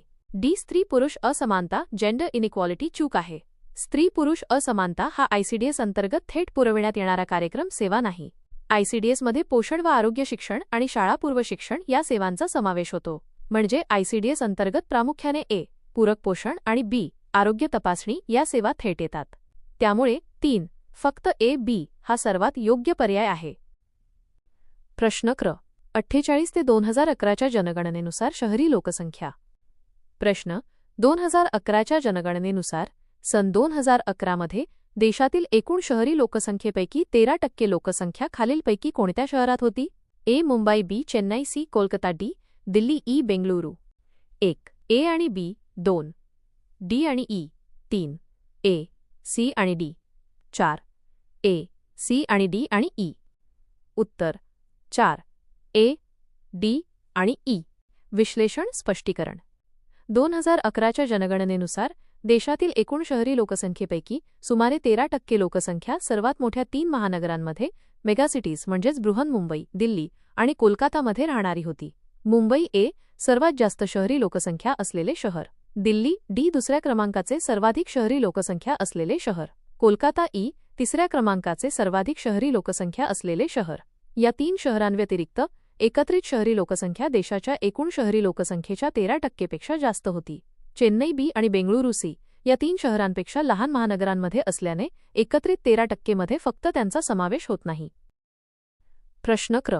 49 ते 2011 जनगणनेनुसार जागतिक लोकसंख्येत भारताचा हिस्सा. प्रश्न.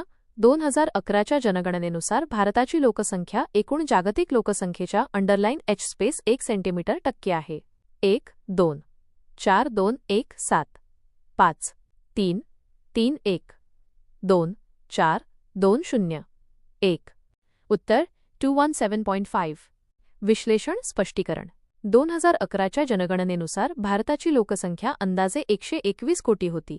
त्याचवेळी जगाची एकूण लोकसंख्या अंदाजे 690 कोटी होती. त्यानुसार भारताची लोकसंख्या जागतिक लोकसंख्येच्या सुमारे. प्रश्न क्र. 50.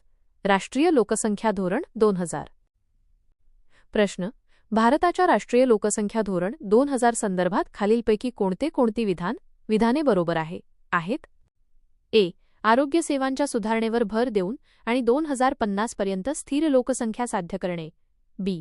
सार्वत्रिक लसीकरण देणे आणि जन्माला आलेल्या बालकांच्या आणि लोकसंख्येतील विविध गटांच्या प्रजननविषयक आणि बाल आरोग्य गरजा पूर्ण करणे.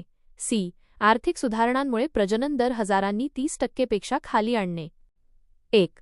केवळ विधान ए बरोबर आहे. 2. केवळ विधान बी बरोबर आहे. 3. विधान ए बी सी बरोबर आहेत. 4. केवळ विधान बी बरोबर आहे. उत्तर 4. केवळ विधान बी बरोबर आहे. विश्लेषण स्पष्टीकरण. राष्ट्रीय लोकसंख्या धोरण 2000 नॅशनल पॉप्युलेशन पॉलिसी 2000 NPP 2000 मध्ये 3 प्रमुख उद्दिष्टे होती: तत्काळ, मध्यम आणि दीर्घकालीन. ए. अयोग्य. NPP 2000 चे दीर्घकालीन उद्दिष्ट 2045 पर्यंत लोकसंख्या स्थिर करण्याचे आहे, 2050 नाही. बी. योग्य.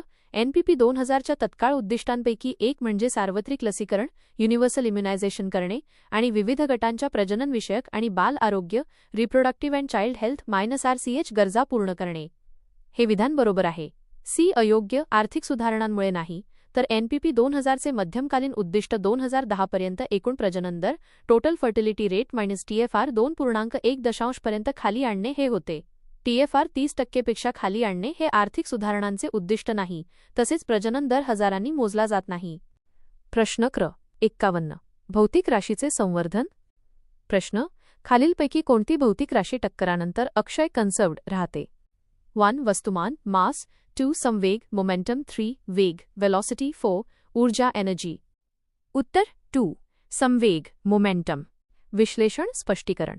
टक्कर कोलिशन ही अशी घटना आहे जिथे 2 वस्तू एकमेकांना आदळतात. बाह्य बलांची अनुपस्थिती असल्यास संवेग संवर्धनाच्या नियमानुसार law of conservation of momentum टक्करापूर्वी आणि टक्करानंतर वस्तूंच्या प्रणालीचा एकूण संवेग टोटल मोमेंटम अक्षय कन्सर्वित राहतो, म्हणजेच तो बदलत नाही. वस्तुमान मास नेहमी अक्षय राहते, पण भौतिक राशींच्या संवर्धनाच्या संदर्भात संवेग हा टक्करेशी थेट संबंधित मूलभूत संकल्पना आहे. ऊर्जा एनर्जी देखील संवर्धनाची संकल्पना आहे, परंतु ती प्रभावितपर्यंत पाहत नाही. प्रश्न क्र. 52. विश्व स्थिर नाही पण प्रसरणशील आहे. प्रश्न. कोणत्या निरीक्षणामुळे विश्व स्थिर नाही पण ते प्रसरणशील आहे या सिद्धांताची बाब निश्चित झाली? 1. दूरस्थ आकाशगंगातून येणाऱ्या प्रकाशात आढळणारे तांबडे सरकलेले विचलन रेडशिफ्ट. 2. दूरस्थ आकाशगंगातून येणाऱ्या प्रकाशात आढळणारे निळे किंवा रक्ताकडील विचलन ब्लू शिफ्ट. 3. पृथ्वी विरामलेखातून होणारे प्रकारचे वकीभवन. 4. दूरचे ग्रह निरीक्षण. उत्तर 1. दूरस्थ आकाशगंगातून येणाऱ्या प्रकाशात आढळणारे तांबडे सरकलेले विचलन रेडशिफ्ट. विश्लेषण स्पष्टीकरण. विचलन रेडशिफ्ट. जेव्हा प्रकाश स्रोतापासून निरीक्षक दूर जात असतो तेव्हा त्या स्रोतामधून येणारा प्रकाशधारी तरंगलांबी वाढते, म्हणजेच तो तांबड्या रंगाकडे red end of the spectrum सरकतो. याला डॉपलर परिणाम डॉपलर इफेक्ट म्हणतात. एडविन हबल यांनी 1929 च्या दरम्यान निरीक्षण केले की आपल्यापासून दूर असलेली अनेक आकाशगंगा गॅलेक्सीज त्यांच्या प्रकाशात लाल सरकलेले विचलन दर्शवतात. याचा अर्थ अशी आकाशगंगा आपल्यापासून दूर जात आहेत. आकाशगंगा जितकी दूर तितके हे विचलन जास्त होते. यावरून हबलने निष्कर्ष काढला की विश्व स्थिर नाही तर ते प्रसरण पावत आहे. एक्सपॅन्डिंग युनिव्हर्स थिअरी. प्रश्न क्र. 53. बीटा क्षय. प्रश्न. न्यू एक अंडरलाइन h स्पेस 2 cm कण उत्सर्जित होतो. Neutrino particle is emitted in the process of underline h space 2 cm. 1. Alpha क्षय अल्फा डिके. 2. बीटा क्षय बीटा डिके. 3. गॅमा क्षय गॅमा डिके. 4. एक्स-रे. उत्तर 2. बीटा क्षय बीटा डिके. विश्लेषण स्पष्टीकरण. बीटा क्षय बीटा डिके हा एक प्रकारचा किरणोत्सर्गी क्षय रेडिओॲक्टिव्ह डिके आहे. Math BF beta caret. क्षय निगेटिव्ह बीटा डिके. यात न्यूट्रॉनचे प्रोटॉन, इलेक्ट्रॉन ई कॅरेट आणि इलेक्ट्रॉन अँटी न्यूट्रिनो (बार-न्यू_ई) मध्ये रूपांतर होते. मॅथ BF बीटा कॅरेट अधिक. क्षय पॉझिटिव्ह बीटा डिके.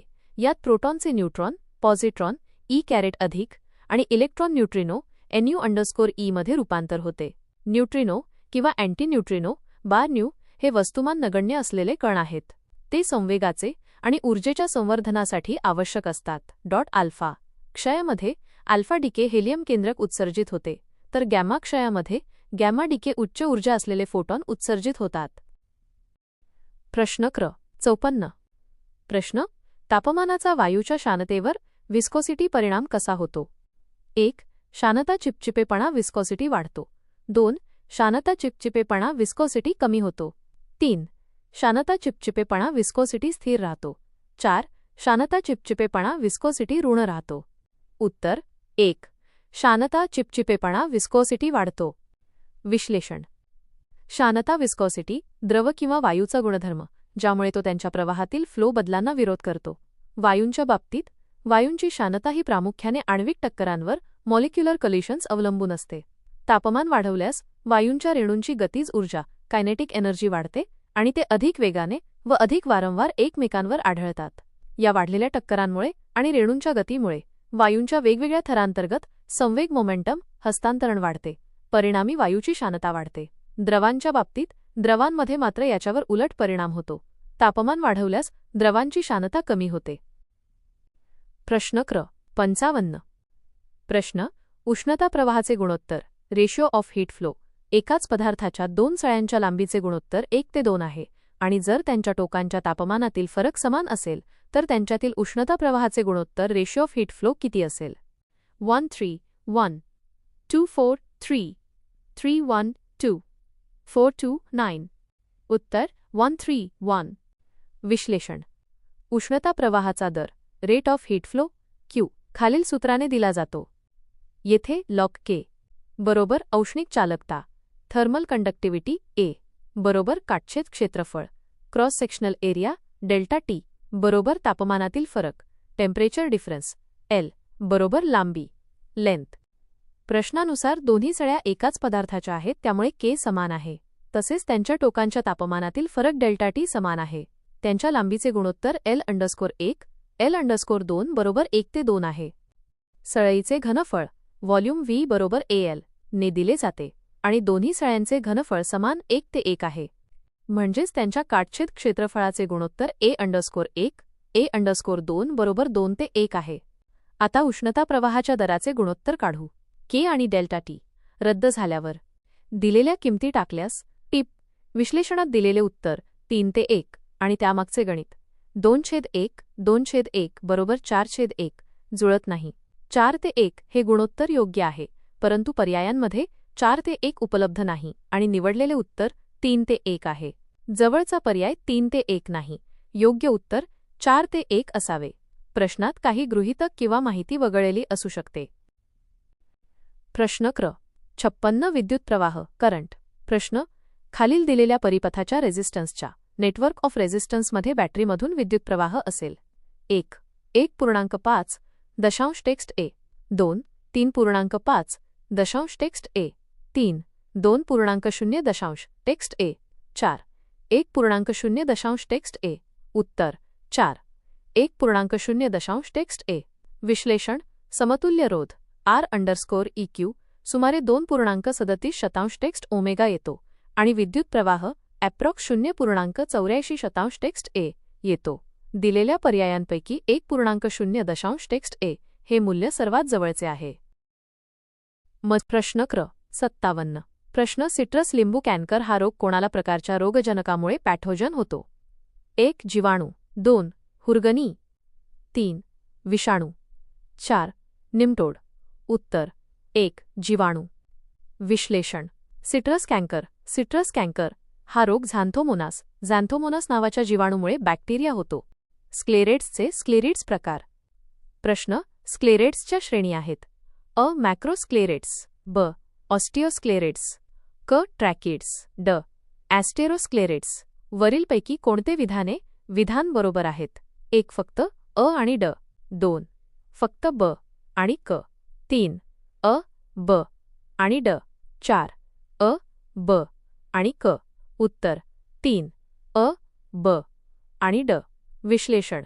मॅक्रोस्क्लेरेट्स, ऑस्टिओस्क्लेरेट्स आणि ॲस्टेरोस्क्लेरेट्स हे स्क्लेरेट्सचे प्रकार आहेत. ट्रॅकिड्स हे जलवाहिनीतील सायलम घटक आहेत. प्रश्न. जर रक्षक पेशींमध्ये अंडरस्कोर घटक जमा झाले तर रंध्र उघडेल. 1. मॅग्नेशियम. 2. पोटॅशियम. 3. लोखंड. 4. जस्त. उत्तर. 2. पोटॅशियम. विश्लेषण. पोटॅशियम आयन K अधिक रक्षक पेशींमध्ये जमा झाल्यावर परासरण क्रियेमुळे पाणी आत येते, ज्यामुळे पेशी फुगतात आणि रंध्र उघडतात. स्पायरोगायरा या शैवालाबाबत खालीलपैकी कोणती विधाने अचूक आहेत? अ. सामान्यतः त्याला तलावातील पाळ असे म्हणतात. ब. ते सागरी पाण्यात वाढते. क. स्पायरोगायरा पेशींमध्ये सर्पिलाकार हरितलवके असतात. ड. ते झिम्नेमेंटेसी कुळातील आहे. 1. अ, ब आणि क. 2. ब, क आणि ड. 3. अ, क आणि ड. 4. अ, ब आणि ड. उत्तर. 3. अ, क आणि ड. विश्लेषण.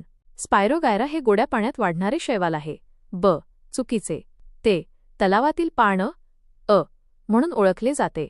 त्याचे हरितलवक सर्पिलाकार क असते आणि ते झिम्नेमेंटेसी ड कुळातील आहे. टीप. ड हे कुटुंब झिग्नेमॅटासे असे असावे. प्रश्न 61. प्रश्न क्र. 61. प्रश्न. कोणत्या झाडांच्या फुले, पाने व क्रिया वापरून गांजा हे अंमली पदार्थ तयार करतात? 1. Cannabis sativa. 2. चिकोनिया टँकम. 3. Opium Poppy. 4. मेथासिस्टीम. उत्तर. 1. Cannabis sativa. विश्लेषण. इंग्रजी अनुवादात नार्कोटिक्स मॅरिवानाचा उल्लेख आहे. कॅनॅबिस सॅटिवा या वनस्पतीपासून गांजा मारिवानासारखे मादक पदार्थ तयार केले जातात. प्रश्न 62. प्रश्न क्र. 62. प्रश्न. प्रोकॅरियोटिक आनुवंशिक कोडमध्ये N-फॉर्मिल मिथिओनाइनसाठी प्रारंभिक कोड कोणता? 1. TTG. 2. CUG. 3. GGC. 4. AUG. उत्तर. 4. AUG. विश्लेषण. प्रोकॅरियोट्समध्ये टेक्स्ट AUG हा कोडॉन प्रथिन संश्लेषणाची सुरुवात करतो आणि तो टेक्स्ट N-फॉर्मिल मिथिओनाइन F-मेटसाठी कोड करतो. Cycle regulation. प्रश्न. खालीलपैकी हार्मोन्सचा कोणता संच मासिक पाळीचे नियमन करतो?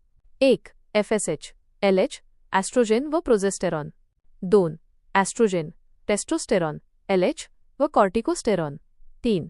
कॉर्टिसॉल, ॲस्ट्रोजेन, प्रोजेस्टेरॉन व FSH. 4. डिहायड्रोएपी अँड्रोस्टेरॉन, ॲस्ट्रोजेन, प्रोजेस्टेरॉन व LH. उत्तर. 1. FSH, LH, ॲस्ट्रोजेन व प्रोजेस्टेरॉन. विश्लेषण.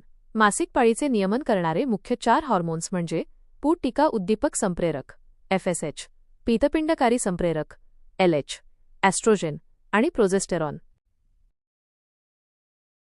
मानवी जीनोम प्रकल्प 1990चे मुख्य उद्दिष्टे होते.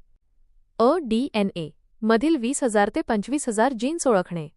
ब. DNA च्या 2.2 दमलाह क्षार जोड्यांचा क्रम निश्चित करणे. क. नवीन प्राप्त जीनोमिक ज्ञानाचा संशोधन व औषधी सामान्यत समावेश करणे. ड. क्लिनिकल विकसित करणे. 1. फक्त अ आणि क. 2. फक्त अ आणि क. 3. फक्त अ. 4. फक्त ब. उत्तर. 2. फक्त अ आणि क. विश्लेषण. मानवी जीनोम प्रकल्पाचे मुख्य उद्दिष्टे जीन्स ओळखणे अ आणि प्राप्त ज्ञानाचा संशोधन व औषधीमध्ये वापर करणे क होते. क्षारजोड्या अंदाजे 3.2 अब्ज आहेत, त्यामुळे ब हे उद्दिष्ट नव्हते. प्रश्न क्र. 65. प्रश्न. ग्लॉव्स आणि सेंद्रिय उत्पादनात लोकरीला पर्याय म्हणून खालीलपैकी कशाचा वापर केला जातो? 1. डेप्लॉन. 2. हेप्लॉन. 3. पॉलीएक्रिलोनायट्राइल. 4. कॅप्रोलॅक्टम. उत्तर. 3. पॉलीएक्रिलोनायट्राइल. विश्लेषण. पॉलीएक्रिलोनायट्राइल पॅनपासून बनवलेले ॲक्रिलिक तंतू लोकरीसारखे गुणधर्म, उबदारपणा दर्शवतात आणि ते लोकरीला एक चांगला पर्याय म्हणून वापरले जातात. प्रश्न क्र. 66. प्रश्न. खालीलपैकी कोणत्या औषधाचे प्रभावी वर्गीकरण वेदनाशामक आणि जंतुनाशक असे केले जाऊ शकते? Aspirin, diclofenac, penicillin, paracetamol. 1. फक्त अ आणि ब. 2. फक्त अ आणि क. 3. फक्त क. 4. फक्त ड. उत्तर. 4. फक्त ड. विश्लेषण. पॅरासिटामॉल. पॅरासिटामॉल हे एक सामान्य वेदनानाशक ॲनल्जेसिक आहे आणि ते तापनाशक, अँटीपॅरेटिक, जंतुनाशक असा संदर्भ मानला जाऊ शकतो देखील आहे. प्रश्न. योग्य जोड्या लावा. अमोनोसॅकराइड. आय. रॅफिनोड्स. ब. डायसॅकराइड. 2. स्टार्च. क्यॉ. ट्रायसॅकराइड. 2. ग्लुकोज. ड. पॉलिसॅकराइड. आय. व्ही. सुक्रोज. विश्लेषण. Monosaccharide minus glucose, disaccharide minus sucrose, trisaccharide minus raffinose, polysaccharide minus starch. प्रश्न. हायड्रोजनचे समस्थानिके आणि त्यांचे अनुक्रमे वस्तुमान गुणोत्तर __ आहे. 1. न्यूट्रियम, deuterium, tritium. 1, 2, 3, 2. Protium, deuterium, tritium. 1, 3, 2, 3. Tritium, protium, deuterium. 2, 1, 3, 4. Protium, deuterium, tritium. 1, 2, 3. उत्तर. 4. Protium, deuterium, tritium. 1, 2, 3. विश्लेषण. हायड्रोजनच्या 3 समस्थानिकांचे आयसोटोप्स वस्तुमान अनुक्रमे प्रोटियम अप्रॉक्स 1, ड्यूटेरियम अप्रॉक्स 2 आणि ट्रिटियम अप्रॉक्स 3 असते. त्यांचे वस्तुमान गुणोत्तर 1 ते 2, 3 आहे. प्रश्न क्र. 69. प्रश्न. ऊर्जा उत्पादनासाठी खालीलपैकी कोणता ते पर्याय कार्बनच्या कोणत्याही स्वरूपाचा वापर करीत नाही? अ. लाकूड. ब. बायोगॅस. क. भूऔष्णिक स्रोत. ड. कोळसा. 1. फक्त अ आणि ब दोन्ही. 2. अ आणि क दोन्ही. 3. फक्त क. 4. फक्त ड. उत्तर. 3. फक्त क. विश्लेषण. भूऔष्णिक स्रोत जिओथर्मल सोर्स हे पृथ्वीच्या आतून येणाऱ्या नैसर्गिक उष्णतेवर आधारित असतात आणि ऊर्जा निर्मितीसाठी त्यांना कार्बनयुक्त इंधनाची आवश्यकता नसते. लाकूड, बायोगॅस आणि कोळसा हे कार्बन आधारित स्रोत आहेत. 72. प्रश्न. खालीलपैकी योग्य विधाने ओळखा. अ. ए. कॅबिनेट मिशन योजनेनुसार नोव्हेंबर 1946 मध्ये संविधान सभा स्थापित करण्यात आली होती. ब. कॅबिनेट मिशनने 2 संविधान सभांच्या विधानांना नकार दिला. क. सी. मुस्लिम लीगने क्रिप्स प्रस्तावा स्वीकारला होता. 1. फक्त अ आणि क. 2. फक्त अ. 3. फक्त ब. क. 4. वरीलपैकी सर्व. उत्तर. 2. फक्त अ. विश्लेषण. अ बरोबर. कॅबिनेट मिशन योजनेनुसार कॅबिनेट मिशन प्लॅन नोव्हेंबर 1946 मध्ये भारतात संविधान सभा कॉन्स्टिट्युएंट असेंब्ली स्थापन करण्यात आली. ब. चूक. कॅबिनेट मिशनने एकच संविधान सभाची योजना ठेवली होती आणि त्यांनी 2 संविधान सभांच्या कल्पनेला मुस्लिम लीगच्या मागणीनुसार नकार दिला होता. विधानात 2 संविधान सभांच्या विधानांना नकार दिला असे चुकीचे नमूद आहे. क. चूक. मुस्लिम लीगने क्रिप्स प्रस्तावा स्वीकारला नव्हता. प्रश्न. आधुनिक संविधानवाद या संकल्पनेची सुरुवात कोणत्या देशात झाली? 1. अमेरिका. 2. इंग्लंड. 3. फ्रान्स. 4. भारत. उत्तर. 2. इंग्लंड. विश्लेषण. आधुनिक संविधानवाद मॉडर्न कॉन्स्टिट्युशनलिझम या संकल्पनेची सुरुवात इंग्लंडमध्ये झाली. इंग्लंडच्या राजकीय इतिहासातील महत्त्वाच्या टप्प्यांमुळे जसे की मेग्ना कार्टा 1215 आणि त्यानंतरच्या शतकातील गौरवशाली क्रांती ग्लोरियस रेव्होल्यूशन आणि त्यानंतर आलेले बिल ऑफ राईट्स 1689, संवैधानिक मर्यादा आणि शासनाच्या अधिकारांवर निर्बंध घालण्याच्या संकल्पनेला मूर्त रूप मिळाले. प्रश्न. खालीलपैकी योग्य विधान ने ओळखा. अ. ए. जी व्यक्ती राष्ट्रपती पद धारण करेल अथवा असे पद धारण केलेले आहे, संविधानाच्या अन्य तरतुदींना अधीन राहून त्या पदासाठी होणाऱ्या कायदेमंडळातून निवडून येण्यास पात्र असेल. ब. बी. कोणतेही शरीर राज्याचे अथवा संघराज्याचे सदस्य विधानमंडळातून निवडून येण्यास अर्हता प्राप्त असण्याखेरीज राष्ट्रपती निवडणुकीस पात्र असणार नाही. 1. फक्त अ. 2. फक्त ब. 3. अ व ब दोन्ही. 4 वरीलपैकी नाही. उत्तर. 2. फक्त ब. विश्लेषण. हा प्रश्न राष्ट्रपतीपदासाठीच्या पात्रतेबद्दल क्वालिफिकेशन फॉर प्रेसिडेंट आहे. भारतीय संविधान कलम 58. अ. चूक आहे. राष्ट्रपतीपदाच्या उमेदवाराला कायदेमंडळातून लेजिस्लेचर निश्चित केलेले नाही, तर ते संविधानाने कलम 58 निश्चित केले आहे. राष्ट्रपतीपदासाठी उमेदवार हा लोकसभेचा सदस्य हाऊस ऑफ द पीपल म्हणून निवडून येण्यास पात्र असावा लागतो. कायदेमंडळातील कोणत्याही पदासाठी नाही. प्रश्न: खालीलपैकी कोणत्या घटना दुरुस्ती कायद्याने महानगर नियोजन समितीची मेट्रोपॉलिटन प्लॅनिंग कमिटी MPC स्थापनेची तरतूद केली आहे? 142 वा घटना दुरुस्ती कायदा, 261 वा घटना दुरुस्ती कायदा, 373 वा घटना दुरुस्ती कायदा, 474 वा घटना दुरुस्ती कायदा. उत्तर: पर्याय 4, 74 वा घटना दुरुस्ती कायदा. विश्लेषण: 74 वा घटना दुरुस्ती कायदा, द 74वा कॉन्स्टिट्यूशनल अमेंडमेंट ॲक्ट 1992 हा शहरी स्थानिक स्वराज्य संस्थांशी अर्बन लोकल सेल्फ गव्हर्नमेंट संबंधित आहे. या कायद्याने भारतीय संविधानात भाग IXA आणि 12वी अनुसूची समाविष्ट केली. या दुरुस्ती कायद्यातील अनुच्छेद 243 ZE नुसार प्रत्येक महानगरासाठी महानगर नियोजन समिती मेट्रोपॉलिटन प्लॅनिंग कमिटी MPC स्थापन करण्याची तरतूद आहे, जी संपूर्ण महानगरासाठी विकास आराखडा तयार करते.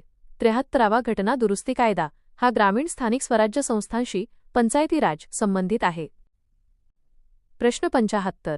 भारतीय घटना समितीच्या समित्या आणि अध्यक्ष. प्रश्न: भारतीय घटना समिती अंतर्गत स्थापन करण्यात आलेल्या विविध समित्या व त्यांचे अध्यक्ष यांच्या अयोग्य जोड्या ओळखा. A. सुकाणू समिती राजेंद्र प्रसाद, B. सल्लागार समिती वल्लभभाई पटेल, C. केंद्रीय अधिकार समिती JB कृपलानी, D. मूलभूत हक उपसमिती जवाहरलाल नेहरू. 1.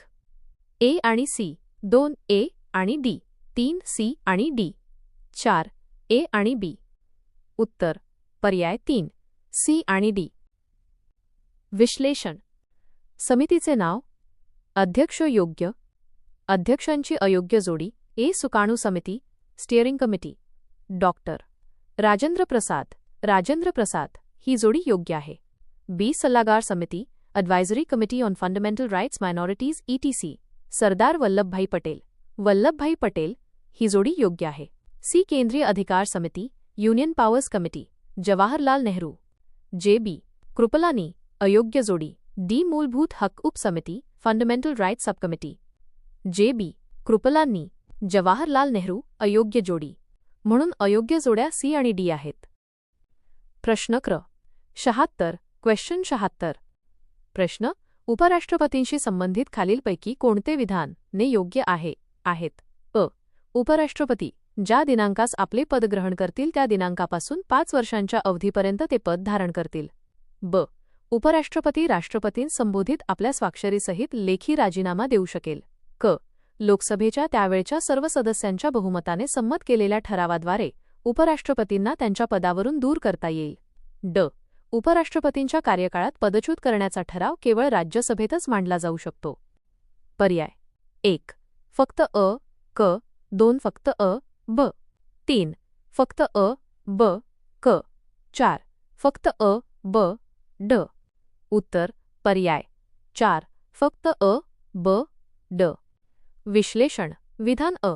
उपराष्ट्रपती ज्या दिनांकास आपले पद ग्रहण करतील त्या दिनांकापासून 5 वर्षांच्या अवधीपर्यंत ते पद धारण करतील. अनुच्छेद 67 योग्य. विधान ब. उपराष्ट्रपती राष्ट्रपतींस संबोधित आपल्या स्वाक्षरीसहित लेखी राजीनामा देऊ शकेल. अनुच्छेद 67 अ. योग्य. प्रश्न क्र. 77 क्वेश्चन 77. प्रश्न: अँग्लो इंडियन समुदायासाठी तरतुदींवरील खालीलपैकी अयोग्य विधान ने ओळखा. अ.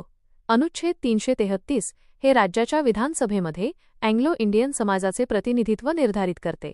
ब. अँग्लो इंडियन समाजाच्या तरतुदींकरिता मार्च 31, 1948 रोजी संपुष्ट होणाऱ्या वित्तीय वर्षात शिक्षणाबाबत दिलेले होते अशी काही अनुदाने असतील तर तीच अनुदाने संविधानाच्या प्रारंभापासून पहिल्या 3 वित्तीय वर्षांत प्रत्येक राज्य त्यांच्याकडून मागू शकेल. क.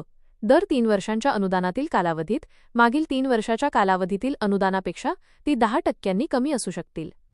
ड. यापैकी सर्व. पर्याय 1. फक्त अ. 2. फक्त ब व क. 3. फक्त क. 4. वरीलपैकी सर्व. उत्तर: पर्याय 4. वरीलपैकी सर्व. विश्लेषण: विधान अ. अयोग्य. अनुच्छेद 333 नुसार राज्यपालांना राज्याच्या विधानसभेत अँग्लो इंडियन समुदायाच्या एका सदस्यास नियुक्त करण्याची तरतूद होती, जी सध्या लागू नाही. 104व्या घटना दुरुस्ती कायदा 2019 द्वारे निष्प्रभ. योग्य तरतूद अनुच्छेद 333 मध्ये राज्यपालांना राज्याच्या विधानसभेत अँग्लो इंडियन समुदायाच्या एका सदस्याचे प्रतिनिधित्व निर्धारित करण्याची तरतूद होती. विधान ब. अयोग्य. ही तरतूद अशी आहे की मार्च 31, 1948 रोजी संपुष्टात येणाऱ्या वित्तीय वर्षात शिक्षणाबाबत दिलेले होते अशी काही अनुदाने असतील तर तीच अनुदाने संविधानाच्या प्रारंभापासून पहिल्या 3 वित्तीय वर्षांत केंद्र सरकार प्रत्येक राज्य शासनाला देईल. अनुच्छेद 337. प्रत्येक राज्य त्यांच्याकडून मागू शकेल हे अयोग्य आहे. विधान क. अयोग्य. ही तरतूद अशी आहे की प्रत्येक 3 वर्षाच्या कालावधीनंतर अनुदानाची रक्कम मागील 3 वर्षांच्या तुलनेत 10% अधिक कमी करता येणार नाही. अनुच्छेद 337. प्रश्नात 10% कमी असू शकतील असे म्हटले आहे, जे अयोग्य आहे. प्रश्न क्र. 78. क्वेश्चन 78. प्रश्न. खालीलपैकी कोणत्या भारताच्या राज्यघटनेतील भाग 1 मधील कलम 1 ते 4 शी संबंधित आहेत? अ. संघराज्य व त्याच्या राज्यक्षेत्राविषयी. ब. मूलभूत अधिकारांविषयी. क. नागरिकत्वाविषयी. ड. केंद्रशासित प्रदेशांविषयी. पर्याय. 1. फक्त अ. 2. फक्त अ. क. 3. फक्त अ आणि ड. 4. फक्त अ आणि ब. उत्तर. पर्याय 1. फक्त अ. विश्लेषण. भाग 1.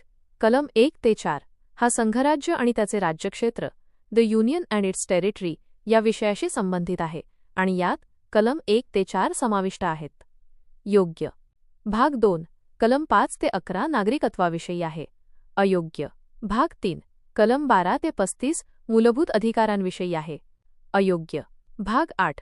कलम 239 ते 242 केंद्रशासित प्रदेशांविषयी आहे. अयोग्य.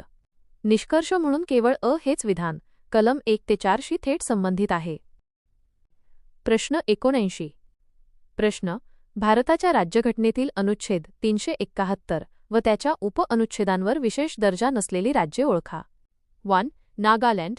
आसाम. 2. मणिपूर. सिक्कीम. 3. मिझोराम. नागालँड. 4. त्रिपुरा. झारखंड. उत्तर. पर्याय 4. त्रिपुरा. झारखंड. विश्लेषण. या प्रश्नामध्ये ज्या राज्यांचा समावेश भारतीय राज्यघटनेतील अनुच्छेद 371 आणि त्याच्या उपअनुच्छेदांमध्ये 371 ए ते 371 जे विशेष दर्जा असलेल्या राज्यांमध्ये केला गेलेला नाही ती राज्ये ओळखायची आहेत. अनुच्छेद. राज्य. विशेष दर्जा. 371 A. Nagaland. 371 B. Assam. 371 C. Manipur. 371 F. Sikkim. 371 G. Mizoram. 371 H. Arunachal Pradesh. 371 I. Goa. 371 J. Karnataka. 371 काही तरतुदी. महाराष्ट्र. गुजरात. त्रिपुरा आणि झारखंड यापैकी कोणत्याही राज्याला अनुच्छेद 371 किंवा त्याच्या उपअनुच्छेदांतर्गत विशेष दर्जा देण्यात आलेला नाही. म्हणून योग्य उत्तर पर्याय 4 आहे. प्रश्न 80. प्रश्न. स्वातंत्र्यानंतर पहिला लोक अदालत कॅम्प 1982 साली कोणत्या राज्यात भरविण्यात आला होता? 1. महाराष्ट्र. 2. गुजरात. 3. आंध्र प्रदेश. 4. पंजाब. उत्तर. पर्याय 2. गुजरात. विश्लेषण. स्वातंत्र्यानंतर पहिला लोक अदालत कॅम्प फर्स्ट लोक अदालत कॅम्प 1982 साली आयोजित करण्यात आला होता. हा कॅम्प गुजरात राज्यातील जुनागड येथे आयोजित करण्यात आला होता. लोक अदालतींना वैधानिक दर्जा स्टॅच्युटरी स्टेटस न्यायसेवा प्राधिकरण कायदा 1987 लीगल सर्व्हिसेस ऑथॉरिटीज ॲक्ट 1987 द्वारे प्राप्त झाला. प्रश्न 81. प्रश्न. बीपी पहाडी समितीमध्ये हे खालील समितीचे अध्यक्ष होते. ए. समन्वय समिती. बी. मुख्य अनुदानाच्या शिफारशीची समिती. सी. नागरिकांच्या तक्रार निवारणार्थ तदर्थ समिती. डी. सर्वसाधारण प्रशासन विषयक तदर्थ समिती. 1. फक्त अ. क. 2. फक्त क. ड. 3. फक्त अ. ब. ड. 4. फक्त अ. क. ड. उत्तर. पर्याय 4. फक्त अ. क. ड. विश्लेषण. बीपी पहाडी समिती बीपी पालित कमिटी ही राज्य प्रशासकीय सुधारणा समिती स्टेट ॲडमिनिस्ट्रेटिव्ह रिफॉर्म्स कमिटी 1968 म्हणून ओळखली जाते आणि या समितीने प्रशासकीय सुधारणांसंबंधी अनेक शिफारशी केल्या होत्या. या समितीच्या अंतर्गत बीपी पहाडी हे खालील समितीचे अध्यक्ष होते. ए. समन्वय समिती कोऑर्डिनेशन कमिटी. योग्य. बी. मुख्य अनुदानाच्या शिफारशीची समिती. अयोग्य. ही उपसमिती होती परंतु पहाडी समितीच्या चौकटीत नव्हती. सी. नागरिकांच्या तक्रार निवारणार्थ तदर्थ समिती ad hoc committee on redressal of citizens grievances. योग्य. डी. सर्वसाधारण प्रशासन विषयक तदर्थ समिती ad hoc committee on general administration योग्य. बी.पी. पहाडी हे समन्वय समिती, नागरिक तक्रार निवारणार्थ तदर्थ समिती आणि सर्वसाधारण प्रशासन विषयक तदर्थ समितीचे अध्यक्ष होते. प्रश्न 82. प्रश्न: भारतात National commission for protection of child Rights NCPCRची स्थापना कोणत्या वर्षी करण्यात आली? 1-2001, 2-2005, 3-2007, 4-2010. उत्तर: पर्याय 3, 2007. विश्लेषण: national commission for protection of child rights NCPCR अर्थात राष्ट्रीय बालहक्क संरक्षण आयोग याची स्थापना मार्च 2007 मध्ये करण्यात आली. ही स्थापना बालहक्क संरक्षण आयोग अधिनियम 2005, commissions for protection of child rights act 2005 अंतर्गत करण्यात आली. हा आयोग महिला आणि बालविकास मंत्रालयाच्या प्रशासकीय नियंत्रणाखाली कार्य करतो आणि देशातील बालहक्कांच्या संरक्षणासाठी व त्यांना प्रोत्साहन देण्यासाठी कार्यरत आहे.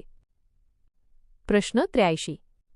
प्रश्न: लैंगिक अत्याचारामधून बालकांचे संरक्षण करण्यासाठी भारतात protection of children from sexual offences POCSO कायदा कोणत्या वर्षी लागू करण्यात आला?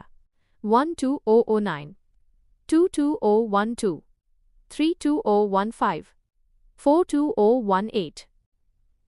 उत्तर: पर्याय 2, 2012. विश्लेषण: protection of children from sexual offences POCSO act अर्थात लैंगिक अत्याचारापासून बालकांचे संरक्षण अधिनियम हा कायदा भारतात 2012 साली लागू करण्यात आला. या कायद्याचा मुख्य उद्देश 18 वर्षांखालील मुलांचे लैंगिक अत्याचार, लैंगिक छळ आणि अश्लील साहित्याच्या माध्यमातून होणाऱ्या शोषणापासून प्रभावीपणे संरक्षण करणे आहे. या कायद्यात बालकांचे हित सर्वोपरी मानले जाते आणि गुन्ह्यांसाठी कठोर शिक्षा व विशेष न्यायालयांची तरतूद आहे. प्रश्न 84. प्रश्न: राष्ट्रीय महिला आयोगाची स्थापना केव्हा झाली? 1-1990, 2-1991, 3-199, 3-4-1992. उत्तर: पर्याय 4, 1-9-9-2.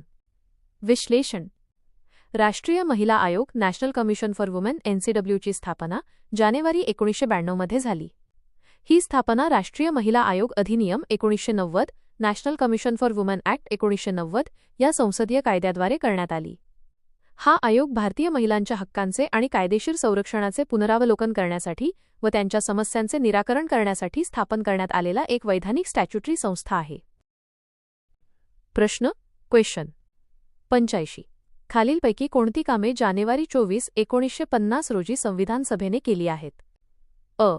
राष्ट्रध्वजास स्वीकारले. ब. राष्ट्रगीताचा स्वीकार. क. राष्ट्रगानचा स्वीकार. ड. डॉ. राजेंद्र प्रसाद यांची भारताचे प्रथम राष्ट्रपती म्हणून निवड. 1. फक्त अ, ब, क. 2. फक्त अ, ब, ड. 3. फक्त अ, ब, क, ड. 4. फक्त ब, क, ड. उत्तर आणि स्पष्टीकरण. Answer and explanation. योग्य पर्याय 4. फक्त ब, क, ड. विश्लेषण: संविधान सभेने कॉन्स्टिट्युएंट असेंब्ली जानेवारी 24, 1950 रोजी केलेल्या प्रमुख कामांमध्ये खालील बाबींचा समावेश होता. ब. राष्ट्रगीताचा स्वीकार, अडॉप्टेड द नॅशनल अँथम, जनगण मन. क. राष्ट्रगानचा स्वीकार, adopted the national song, Vande Mataram. ड. डॉ. राजेंद्र प्रसाद यांची भारताचे प्रथम राष्ट्रपती म्हणून निवड, elected Dr. Rajendra Prasad as a first president of India. Dr. Rajendra Prasad यांची निवड झाली. अ. राष्ट्रध्वजास स्वीकारले, अडॉप्टेड द नॅशनल फ्लॅग. हे काम संविधान सभेने जुलै 22, 1947 रोजी केले होते, जानेवारी 24, 1950 रोजी नाही. त्यामुळे जानेवारी 24, 1950 रोजी केलेली कामे ब, क आणि ड आहेत. प्रश्न 86. प्रश्न: खालीलपैकी योग्य विधाने ओळखा. अ. 2025 ते 26च्या केंद्रीय अर्थसंकल्पातील प्रमुख आकर्षण म्हणजे अणुऊर्जा अभियानाची सुरुवात, जे लघु मॉड्युलर अणुभट्टीवर SMR संशोधन आणि विकासावर केंद्रित आहे. ब. अणुऊर्जा अभियानाच्या अंमलबजावणीला चालना देण्यासाठी अणुऊर्जा कायदा आणि आण्विक नुकसानीसाठी नागरी दायित्व कायद्यातील सुधारणा संसदेत मांडल्या जातील. क. या सुधारणांमुळे अणुऊर्जा प्रकल्पामध्ये परकीय क्षेत्रातील गुंतवणुकीला प्रोत्साहन मिळेल अशी अपेक्षा आहे. 1. फक्त अ, क. 2. फक्त ब, क. 3. फक्त अ, ब. 4. वरीलपैकी सर्व. उत्तर: पर्याय 4 वरीलपैकी सर्व. विश्लेषण. हा प्रश्न केंद्रीय अर्थसंकल्प 2025 ते 26 मधील अणुऊर्जा अभियानासंबंधित तरतुदींवर आधारित आहे. 2025 ते 26 च्या केंद्रीय अर्थसंकल्पातील प्रमुख आकर्षण म्हणजे अणुऊर्जा अभियानाची सुरुवात, जे लघु मॉड्युलर अणुभट्टीवर SMR संशोधन आणि विकासावर केंद्रित आहे. योग्य. अर्थसंकल्पीय घोषणेनुसार भारताची ऊर्जा सुरक्षा वाढवण्यासाठी आणि कार्बन उत्सर्जन कमी करण्यासाठी लघु मॉड्युलर अणुभट्टी SMR तंत्रज्ञानाचा विकास आणि त्यावरील संशोधनावर लक्ष केंद्रित करणारे अणुऊर्जा अभियान सुरू करण्याची तरतूद करण्यात आली आहे. ब. अणुऊर्जा अभियानाच्या अंमलबजावणीला चालना देण्यासाठी अणुऊर्जा कायदा आणि आण्विक नुकसानीसाठी नागरी दायित्व कायद्यातील सुधारणा संसदेत मांडल्या जातील. योग्य. या अभियानाची यशस्वी अंमलबजावणी करण्यासाठी आणि खासगी व आंतरराष्ट्रीय सहभाग वाढवण्यासाठी संबंधित अणुऊर्जा कायदे उदा. अटॉमिक एनर्जी ॲक्ट 1962 आणि नागरी दायित्व कायदा civil liability for nuclear damage act 2010 मध्ये सुधारणा करण्याची आवश्यकता आहे, ज्या संसदेत मांडल्या जातील असे अपेक्षित आहे. क. या सुधारणांमुळे अणुऊर्जा प्रकल्पामध्ये परकीय क्षेत्रातील गुंतवणुकीला प्रोत्साहन मिळेल अशी अपेक्षा आहे. योग्य. आण्विक नुकसानीसाठी असलेल्या नागरी दायित्व कायद्यातील संभाव्य सुधारणांमुळे विदेशी गुंतवणूकदारांची फॉरेन इन्व्हेस्टमेंट भीती कमी होईल आणि त्यामुळे भारतातील अणुऊर्जा प्रकल्पांमध्ये परकीय क्षेत्रातील सहभाग वाढण्यास मदत होईल. अर्थसंकल्पीय घोषणांनुसार वरील सर्व विधाने योग्य आहेत. प्रश्न 87. प्रश्न. खालीलपैकी योग्य विधानने ओळखा. ऑगस्ट 2024 मध्ये INS विक्रांत अधिकृतपणे भारतीय नौदलाच्या पश्चिम नौदल कमांडमध्ये सामील झाली. बी. INS विक्रांत INS-I ही भारतीय नौदलात सेवेत असलेली एक विमानवाहू नौका आहे. तामिळनाडूमध्ये बांधलेले हे अशा प्रकारचे पहिले वाहन आहे. 1 फक्त अ, 2 फक्त ब, 3 अ व ब, दोन्ही 4. वरीलपैकी एकही नाही. उत्तर. पर्याय 2 फक्त ब. विश्लेषण. या प्रश्नामध्ये INS विक्रांत या विमानवाहू नौकेबद्दलची विधाने तपासणे आवश्यक आहे. ऑगस्ट 2024 मध्ये INS विक्रांत अधिकृतपणे भारतीय नौदलाच्या पश्चिम नौदल कमांडमध्ये सामील झाली. अयोग्य. INS विक्रांत 2 सप्टेंबर 2022 रोजी भारतीय नौदलात औपचारिकपणे कमिशन्ड सामील झाली. ती सध्या पूर्व नौदल कमांड ईस्टर्न नवल कमांडमध्ये कार्यरत आहे. ऑगस्ट 2024 ही तारीख आणि पश्चिम नौदल कमांड ही माहिती चुकीची आहे. बी. INS विक्रांत INS-I ही भारतीय नौदलात सेवेत असलेली एक विमानवाहू नौका आहे. तामिळनाडूमध्ये बांधलेले हे अशा प्रकारचे पहिले वाहन आहे. योग्य. INS विक्रांत ही सध्या भारतीय नौदलात सेवेत असलेली एक विमानवाहू नौका एअरक्राफ्ट कॅरियर आहे. दुसरी INS विक्रमादित्य आहे. हे भारतात बांधलेले पहिले स्वदेशी विमानवाहू वाहन आहे, परंतु ते केरळमधील कोचिन शिपयार्ड लिमिटेड येथे बांधले गेले आहे, तामिळनाडूमध्ये नाही. तथापि तामिळनाडूमध्ये बांधलेले हा भाग तांत्रिकदृष्ट्या चुकीचा असला तरी प्रश्नाचा मुख्य गाभा भारतीय नौदलात सेवेत असलेली एक विमानवाहू नौका हा आहे. परीक्षा मंडळाच्या एक्झामिनिंग बॉडी संदर्भात कॉन्टेक्स्ट तामिळनाडूमध्ये बांधलेले हे विधान पूर्णपणे चुकीचे असल्याने सामान्यतः हे विधान अयोग्य ठरते. परंतु जर आपण first ship of its kind to be built in India या विधानावर जोर दिला तर विधान स्पष्टपणे चुकीचे असल्यामुळे फक्त ब हा पर्याय निवडला जाण्याची शक्यता जास्त आहे. माहितीतील अचूकता तपासल्यास दोन्ही विधाने तांत्रिकदृष्ट्या अयोग्य आहेत, कारण विक्रांत पूर्व कमांडमध्ये आहे आणि तामिळनाडूत बांधलेली नाही. परंतु जर पर्यायांमधून एकच निवड करायची असेल तर ब विधान INS Vikrant is an aircraft carrier in service या मुख्य माहितीमुळे अनेकदा योग्य मानले जाते, तर विधान कमिशनिंगच्या तारखेमुळे आणि कमांडमुळे स्पष्टपणे चुकीचे आहे. सर्वसाधारणपणे फक्त ब हे उत्तर चुकीचे आहे, परंतु जर आणि ब दोन्ही अयोग्य असतील आणि फक्त ब निवडला जात असेल तर तो केवळ एक विमानवाहू नौका आहे या भागावर आधारित असेल. परंतु प्रश्नाच्या अचूकतेनुसार कन्सिडरिंग स्ट्रिक्ट ॲक्युरेसी अयोग्य, कमिशनिंग तारीख आणि कमांड चुकीची. ब अयोग्य, तामिळनाडूमध्ये नव्हे तर केरळमध्ये बांधलेली. अशा परिस्थितीत वरीलपैकी एकही नाही. पर्याय 4 हे अधिक अचूक उत्तर असावे. प्रश्न 88. प्रश्न. भारताचे मुख्य न्यायाधीश भूषण गवई यांच्याबाबत काय खरे नाही? 1. त्यांचा जन्म 24 नोव्हेंबर 1960 रोजी झाला. 2. त्यांनी संविधानिक कायदा व प्रशासकीय कायदा यामध्ये प्रॅक्टिस केली आहे. 3. जानेवारी 2005 रोजी त्यांची नागपूर खंडपीठात सरकारी वकील आणि सरकारी वकील म्हणून नियुक्ती झाली. 4. त्यांना 9 मे 2019 रोजी भारताच्या सर्वोच्च न्यायालयाचे न्यायाधीश म्हणून बढती देण्यात आली. उत्तर. पर्याय 4 त्यांना 9 मे 2019 रोजी भारताच्या सर्वोच्च न्यायालयाचे न्यायाधीश म्हणून बढती देण्यात आली. विश्लेषण. हा प्रश्न भारताचे सध्याचे किंवा संभाव्य मुख्य न्यायाधीश भूषण गवई यांच्या माहितीवर आधारित आहे. टीप: प्रश्नातील व्यक्तिमत्व न्यायमूर्ती भूषण गवई असावे, जे 2024 मध्ये भारताचे मुख्य न्यायाधीश होण्याच्या क्रमाने आहेत. 1. त्यांचा जन्म 24 नोव्हेंबर 1960 रोजी झाला. खरे आहे. न्यायमूर्ती गवई यांचा जन्म 24 नोव्हेंबर 1960 रोजी झाला. 2. त्यांनी संविधानिक कायदा व प्रशासकीय कायदा यामध्ये प्रॅक्टिस केली आहे. खरे आहे. त्यांच्या कार्यकाळात त्यांनी घटनात्मक आणि प्रशासकीय कायद्यामध्ये प्रॅक्टिस केली आहे. 3. जानेवारी 2005 रोजी त्यांची नागपूर खंडपीठात सरकारी वकील आणि सरकारी वकील म्हणून नियुक्ती झाली. खरे नाही. न्यायमूर्ती गवई यांची जानेवारी 2005 मध्ये मुंबई उच्च न्यायालयाच्या नागपूर खंडपीठात सरकारी वकील, गव्हर्नमेंट प्लीडर आणि पब्लिक प्रॉसिक्युटर म्हणून नियुक्ती झाली होती. मात्र सरकारी वकील, गव्हर्नमेंट प्लीडर आणि सरकारी वकील, पब्लिक प्रॉसिक्युटर या दोन्ही पदांवर त्यांची नेमणूक झाली. टीप: प्रश्नात सरकारी वकील आणि सरकारी वकील अशी पुनरावृत्ती झाली आहे. इंग्रजी प्रश्नात गव्हर्नमेंट प्लीडर आणि पब्लिक प्रॉसिक्युटर असा उल्लेख आहे. त्यानुसार हे विधान बरोबर आहे. 4. त्यांना 9 मे 2019 रोजी भारताच्या सर्वोच्च न्यायालयाचे न्यायाधीश म्हणून बढती देण्यात आली. खरे नाही. न्यायमूर्ती गवई यांना मे 2019 मध्ये 9 मे 2019 नाही, सर्वोच्च न्यायालयाचे न्यायाधीश म्हणून बढती देण्यात आली. याशिवाय इंग्रजी प्रश्नात he was elevated as a जज of the Supreme Court of India in May 2019 असा उल्लेख आहे.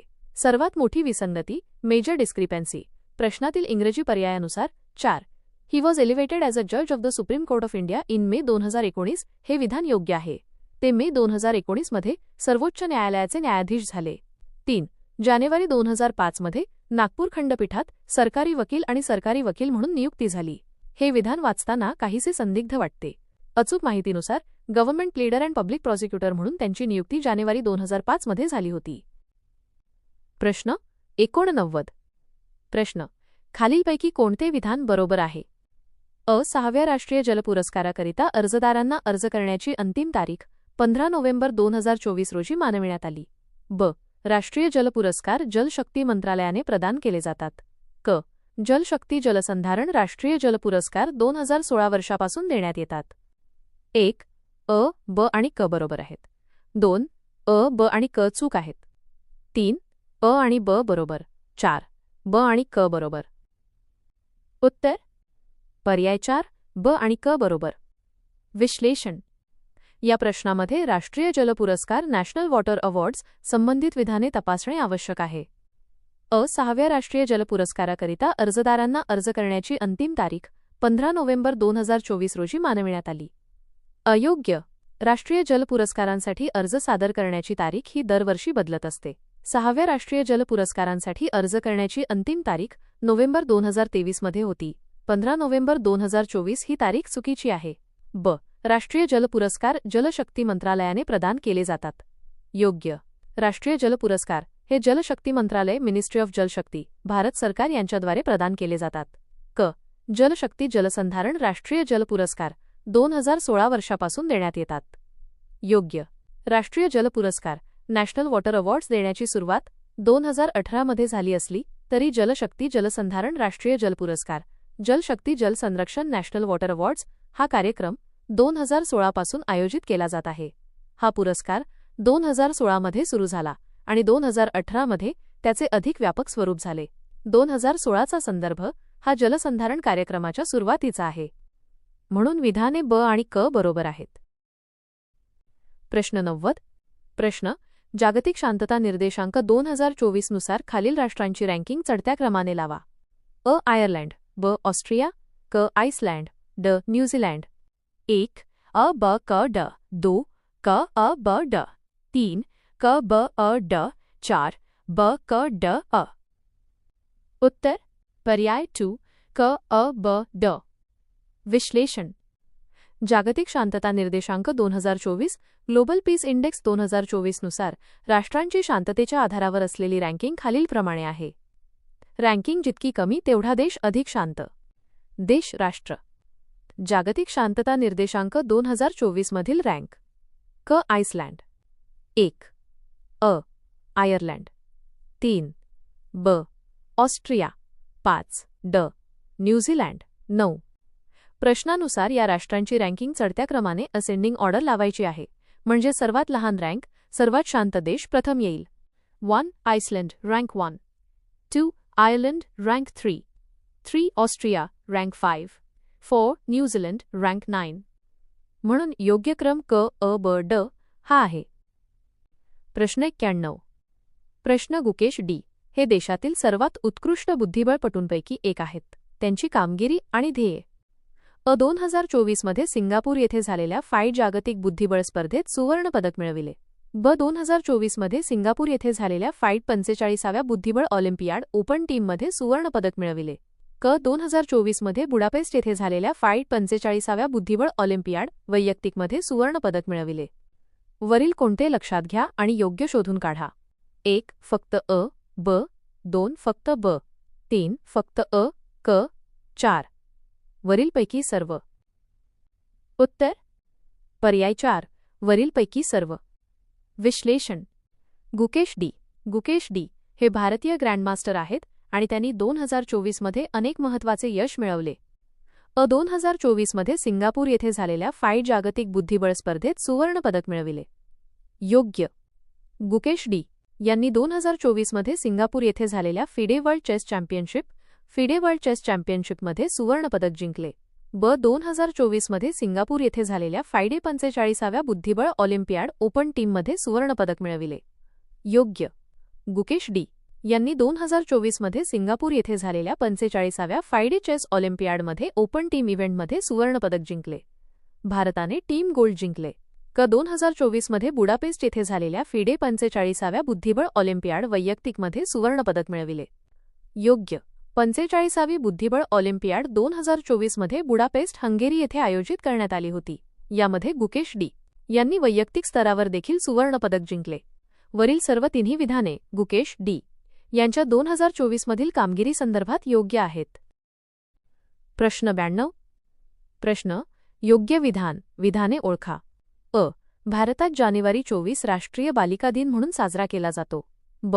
राष्ट्रीय बालिका दिन हा 2008 पासून बालिकांच्या अधिकारांविषयी जाणीव-जागृतीसाठी साजरा केला जातो. क. बेटी बचाओ बेटी पढाओ योजना 2015 मध्ये सुरू करण्यात आली. 1. फक्त अ, ब. 2. फक्त ब. 3. फक्त अ, क. 4. वरीलपैकी सर्व. उत्तर पर्याय 4. वरीलपैकी सर्व. विश्लेषण. अ. भारतात जानेवारी 24 राष्ट्रीय बालिका दिन म्हणून साजरा केला जातो. योग्य. दरवर्षी जानेवारी 24 हा दिवस राष्ट्रीय बालिका दिन नॅशनल गर्ल चाइल्ड डे म्हणून साजरा केला जातो.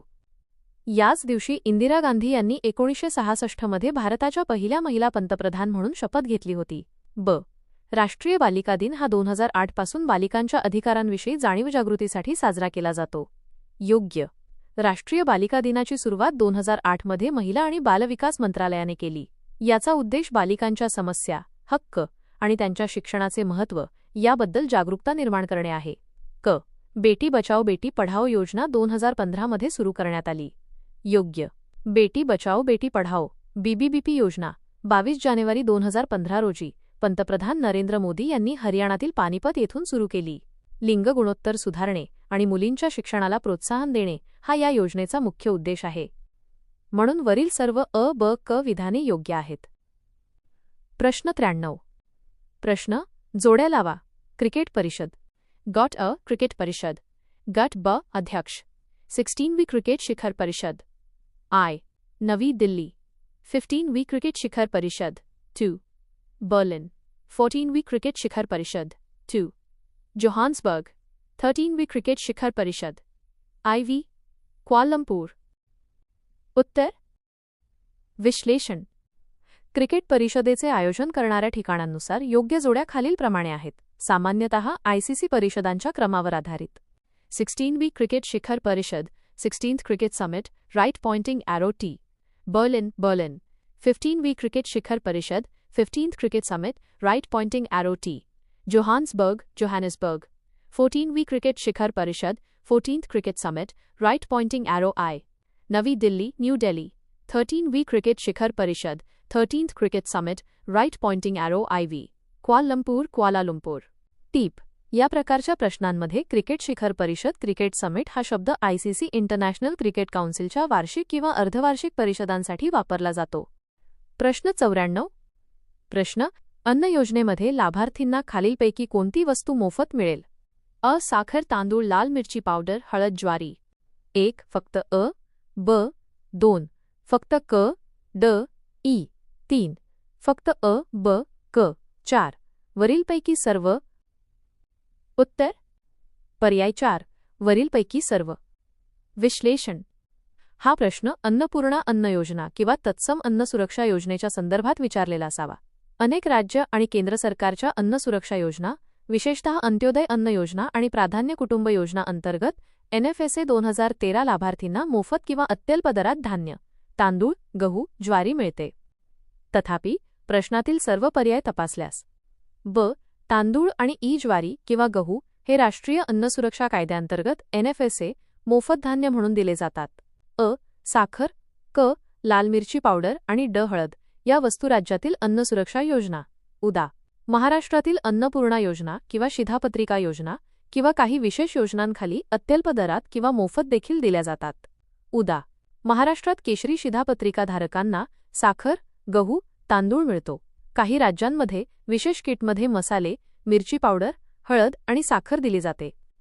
जरी NFSA अंतर्गत केवळ धान्य दिले जात असले तरी अनेक राज्यांच्या एकत्रित योजनांचा विचार केल्यास या सर्व वस्तू साखर, तांदूळ, मिरची पावडर, हळद, ज्वारी, गहू शिधापत्रिका योजनांतर्गत लाभार्थींना मोफत किंवा कमी किमतीत मिळाल्यामुळे वरीलपैकी सर्व हा पर्याय योग्य मानला जातो.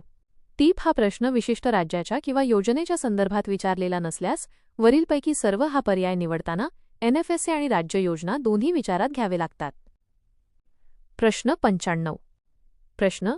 जनधन खात्यावर लागू होणारे खालीलपैकी कोणते विधान ने योग्य आहे? अ. ही योजना फक्त आदिवासी लोकांसाठी एक सुरू केलेली आहे. ब. ही योजना आदिवासी ग्रामीण भागामध्ये क्रेडिट मिळणे आणि आवश्यक असणारा आर्थिक समावेश मुख्य प्रवाहात आणणे हे लक्ष ठेवते. क. ही योजना महाराष्ट्रात सर्वात मोठे यश जानेवारी 2025 मध्ये सुरू करण्यात आली. 1. फक्त अ. ब. 2. फक्त अ. क. 3. फक्त ब. 4. फक्त क.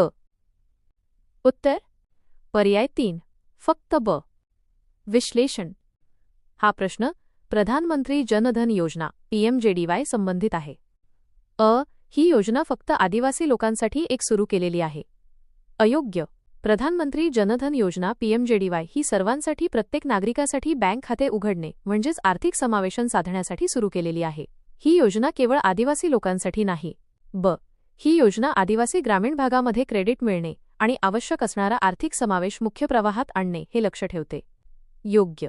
जनधन योजनेचा मुख्य उद्देश आर्थिक समावेश फायनान्शियल इन्क्लुजन करणे हा आहे, ज्यामध्ये बँक खाते नसलेल्या ग्रामीण आणि आदिवासी भागातील लोकांना बँकिंग, क्रेडिट, पत, विमा आणि पेन्शन यांसारख्या सेवा पुरवणे हे लक्ष्य आहे. क. ही योजना महाराष्ट्रात सर्वात मोठे यश जानेवारी 2025 मध्ये सुरू करण्यात आली. अयोग्य. प्रधानमंत्री जनधन योजना 28 ऑगस्ट 2014 रोजी देशभरात सुरू करण्यात आली होती. जानेवारी 2025 मध्ये सुरू करण्यात आली हे विधान पूर्णपणे चुकीचे आहे. म्हणून केवळ विधान ब योग्य आहे. प्रश्न 96. प्रश्न. मालदीवमध्ये एप्रिल 2024 मध्ये झालेल्या सार्वत्रिक निवडणुकीमध्ये कोणत्या राजकीय पक्षाचा विजय झाला? 1. People's National Congress. 2. Maldivian Democratic पक्ष. 3. अवामी लीग. 4. Democratic Party. उत्तर. पर्याय 1. People's National Congress. विश्लेषण. एप्रिल 2024 मध्ये मालदीवमध्ये पीपल्स मजलिस पीपल्स काउन्सिलसाठी सार्वत्रिक निवडणुका पार पडल्या. या निवडणुकीत पीपल्स नॅशनल काँग्रेस PNC या सत्ताधारी पक्षाने बंपर विजय मिळवला. PNCचे अध्यक्ष मोहम्मद मुइझ्झू आहेत. PNCने 93 जागांपैकी 2/3 2/3पेक्षा जास्त जागा जिंकून ऐतिहासिक यश मिळवले. मालदिवियन डेमोक्रॅटिक पक्ष MDP या विरोधी पक्षाला मोठा पराभव स्वीकारावा लागला. प्रश्न क्र. 97. नदी पाणी वाटप करार, रिव्हर वॉटर शेअरिंग अग्रीमेंट्स आणि राज्यांची निर्मिती स्टेट फॉर्मेशन. गट अ मध्ये काही राज्यांच्या निर्मितीचा काळ दिला आहे आणि गट ब मध्ये काही प्रमुख नदी पाणी वाटप करारांशी संबंधित नद्या दिल्या आहेत.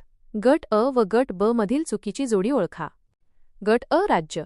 गट ब नदीचे पाणी वाटप करार. 1. महाराष्ट्र आणि गुजरात 1960 पासून. डू. गोदावरी, कृष्णा, तापी, नर्मदा या नद्यांचे पाणलोट क्षेत्र या राज्यामध्ये येते. 2. पंजाब, हरियाणा आणि हिमाचल 1966 पासून. आई रावी, बियास, सतलज, सिंधू. पंजाबच्या विभाजनानंतर या 3 राज्यांमध्ये रावी, बियास, सतलज या सिंधू नदी प्रणालीतील पाण्याचे वाटप झाले. 3. आसाम, बिहार. विभाजनोत्तर 1971 पासून दू. रावी, बियास, इंद्रा, सिंधू यामध्ये पुनरुच्चारित आणि प्रभावी पाण्याच्या वापराच्या तरतुदींवर आधारित करार केले गेले. 4. कर्नाटक आणि आंध्र प्रदेश 1987 पासून. आयव्ही, रावी, बियास, इंद्रा, सिंधू हा पर्याय योग्य नाही. अचूक उत्तर आणि पर्याय विश्लेषण. प्रश्नातील माहितीनुसार गट अ व गट ब मधील चुकीची जोडी निवडायची आहे. योग्य पर्याय 4. गट अ मधील 4. कर्नाटक आणि आंध्र प्रदेश आणि गट ब मधील आयव्ही, रावी, बियास, इंद्रा, सिंधू ही जोडी चुकीची आहे. 1. महाराष्ट्र आणि गुजरात 1960 पासून राईट ॲरो दू. गोदावरी, कृष्णा, तापी, नर्मदा ही जोडी योग्य आहे, कारण या नद्यांचे पाणलोट क्षेत्र महाराष्ट्र आणि गुजरात राज्यांमध्ये येते आणि त्यांचे पाणी वाटप करार संबंधित आहेत. 2. पंजाब, हरियाणा आणि हिमाचल 1966 पासून राईट ॲरो आई, रावी, बियास, सतलज, सिंधू ही जोडी योग्य आहे. पंजाबच्या विभाजनानंतर 1966 या 3 राज्यांमध्ये सिंधू नदी प्रणालीतील नद्यांच्या पाण्याचे वाटप झाले. 3. आसाम, बिहार विभाजनोत्तर 1971 पासून राईट ॲरो दू. रावी, बियास, इंद्रा, सिंधू ही जोडी चुकीची आहे. आसाम आणि बिहारचा संबंध प्रामुख्याने गंगा-ब्रह्मपुत्रा खोऱ्याशी आहे, तर रावी, बियास, इंद्रा या नद्या सिंधू खोऱ्यातील आहेत, ज्यांचे पाणी वाटप प्रामुख्याने पंजाब, हरियाणा, राजस्थानशी संबंधित. 98. प्रश्न, पर्याय, उत्तर आणि विश्लेषण. प्रश्न 98. भारतीय अर्थसंकल्पीय प्रक्रियेतील गिलोटिन या पारिभाषिक शब्दाचा अर्थ काय आहे? अ. सरकारी दुखाचा प्रश्न काढण्यासाठी वेळ वाढवणे. ब. अनुदान मागण्यांना पुरेशी चर्चा न होताच मतदानासाठी ठेवणे. क. उर्वरित रक्कम देऊन विभागायित बँकाची पूर्तता. ड. वेळेच्या दोन्ही भागामधून अर्थसंकल्पीय बजेट. पर्याय 1. फक्त अ आणि ब. 2. फक्त अ आणि क. 3. फक्त ब. 4. फक्त क आणि ड. उत्तर पर्याय 3. फक्त ब. विश्लेषण. गिलोटिन ही भारतीय संसदीय प्रक्रियेतील एक पद्धत आहे जी अर्थसंकल्पाच्या चर्चेच्या वेळी वापरली जाते. गिलोटिन म्हणजे अनुदान मागण्यांना डिमांड्स फॉर ग्रँट्स पुरेशी चर्चा न होताच त्या सर्व मागण्या एकत्रितपणे थेट मतदानासाठी वोटिंग सभागृहात ठेवणे. बजेट अधिवेशनात विविध मंत्रालयांच्या अनुदान मागण्यांवर डिमांड्स फॉर ग्रँट्स चर्चा आणि मतदान होते. या प्रक्रियेसाठी एक वेळमर्यादा निश्चित केलेली असते. जेव्हा वेळेअभावी वेळमर्यादा संपण्यापूर्वी काही मागण्यांवर चर्चा होऊ शकली नाही, तेव्हा अध्यक्षांच्या संमतीने चर्चेविनाच त्या सर्व मागण्यांवर एकत्रित मतदान केले जाते. या प्रक्रियेला गिलोटिन असे म्हणतात. यामुळे अनुदानाच्या सर्व मागण्या मंजूर होतात. पर्याय ब योग्य आहे. इतर पर्याय योग्य नाहीत. अ आणि क गिलोटिनशी संबंधित नसून इतर अर्थसंकल्पीय संकल्पनांशी संबंधित आहेत. 99. प्रश्न, पर्याय, उत्तर आणि विश्लेषण. प्रश्न 99. मारुती चितमपल्ली यांनी खालीलपैकी कोणते ग्रंथ लिहिले आहेत? अ. रोखवा पक्षी, माया, चकवा, चांदण, फुलपाखरे, जंगलाचा राजा. पर्याय 1. फक्त अ, ब, इ. 2. फक्त अ, क, ड. 3. फक्त अ, ब, ड. 4. वरीलपैकी सर्व. उत्तर पर्याय 4. वरीलपैकी सर्व. विश्लेषण. मारुती चितमपल्ली हे प्रसिद्ध मराठी साहित्यिक, निसर्ग अभ्यासक आणि पक्षी निरीक्षक आहेत. त्यांच्या लेखनाचा मुख्य विषय निसर्ग, प्राणी आणि जंगल जीवन आहे. मारुती चितमपल्ली यांनी लिहिलेले महत्त्वपूर्ण ग्रंथ खालीलप्रमाणे आहेत. अ. रोखवा ग्रंथ. ब. पक्षीमाया ग्रंथ. क. चकवा चांदण ग्रंथ. ड. फुलपाखरे ग्रंथ. इ. जंगलाचा राजा ग्रंथ. त्यामुळे वरील सर्व अ, ब, क, ड, इ ग्रंथ मारुती चितमपल्ली यांनी लिहिलेले आहेत. 100. प्रश्न, पर्याय, उत्तर आणि विश्लेषण. प्रश्न 100. भारताच्या राष्ट्रपती द्रौपदी मुर्मू यांनी जानेवारी 24, 2024 रोजी कोणत्या ठिकाणी कौशल्य भवन या कौशल्य विकास आणि उद्योजकता मंत्रालयाच्या नवीन इमारतीचे उद्घाटन केले? 1. नवी दिल्ली. 2. हैदराबाद. 3. भुवनेश्वर. 4. लखनौ. उत्तर पर्याय 1. नवी दिल्ली. विश्लेषण. भारताच्या राष्ट्रपती द्रौपदी मुर्मू यांनी 24 जानेवारी 2024 रोजी नवी दिल्ली येथे कौशल्य भवन या इमारतीचे उद्घाटन केले. कौशल्य भवन ही इमारत कौशल्य विकास आणि उद्योजकता मंत्रालयाची ministry of skill development and entrepreneurship MSDE नवीन इमारत आहे. या नवीन इमारतीमुळे मंत्रालयाच्या सर्व शाखा एकाच ठिकाणी आल्या आहेत, ज्यामुळे मंत्रालयाच्या कार्यभारात अधिक समन्वय आणि कार्यक्षमता येण्यास मदत होईल.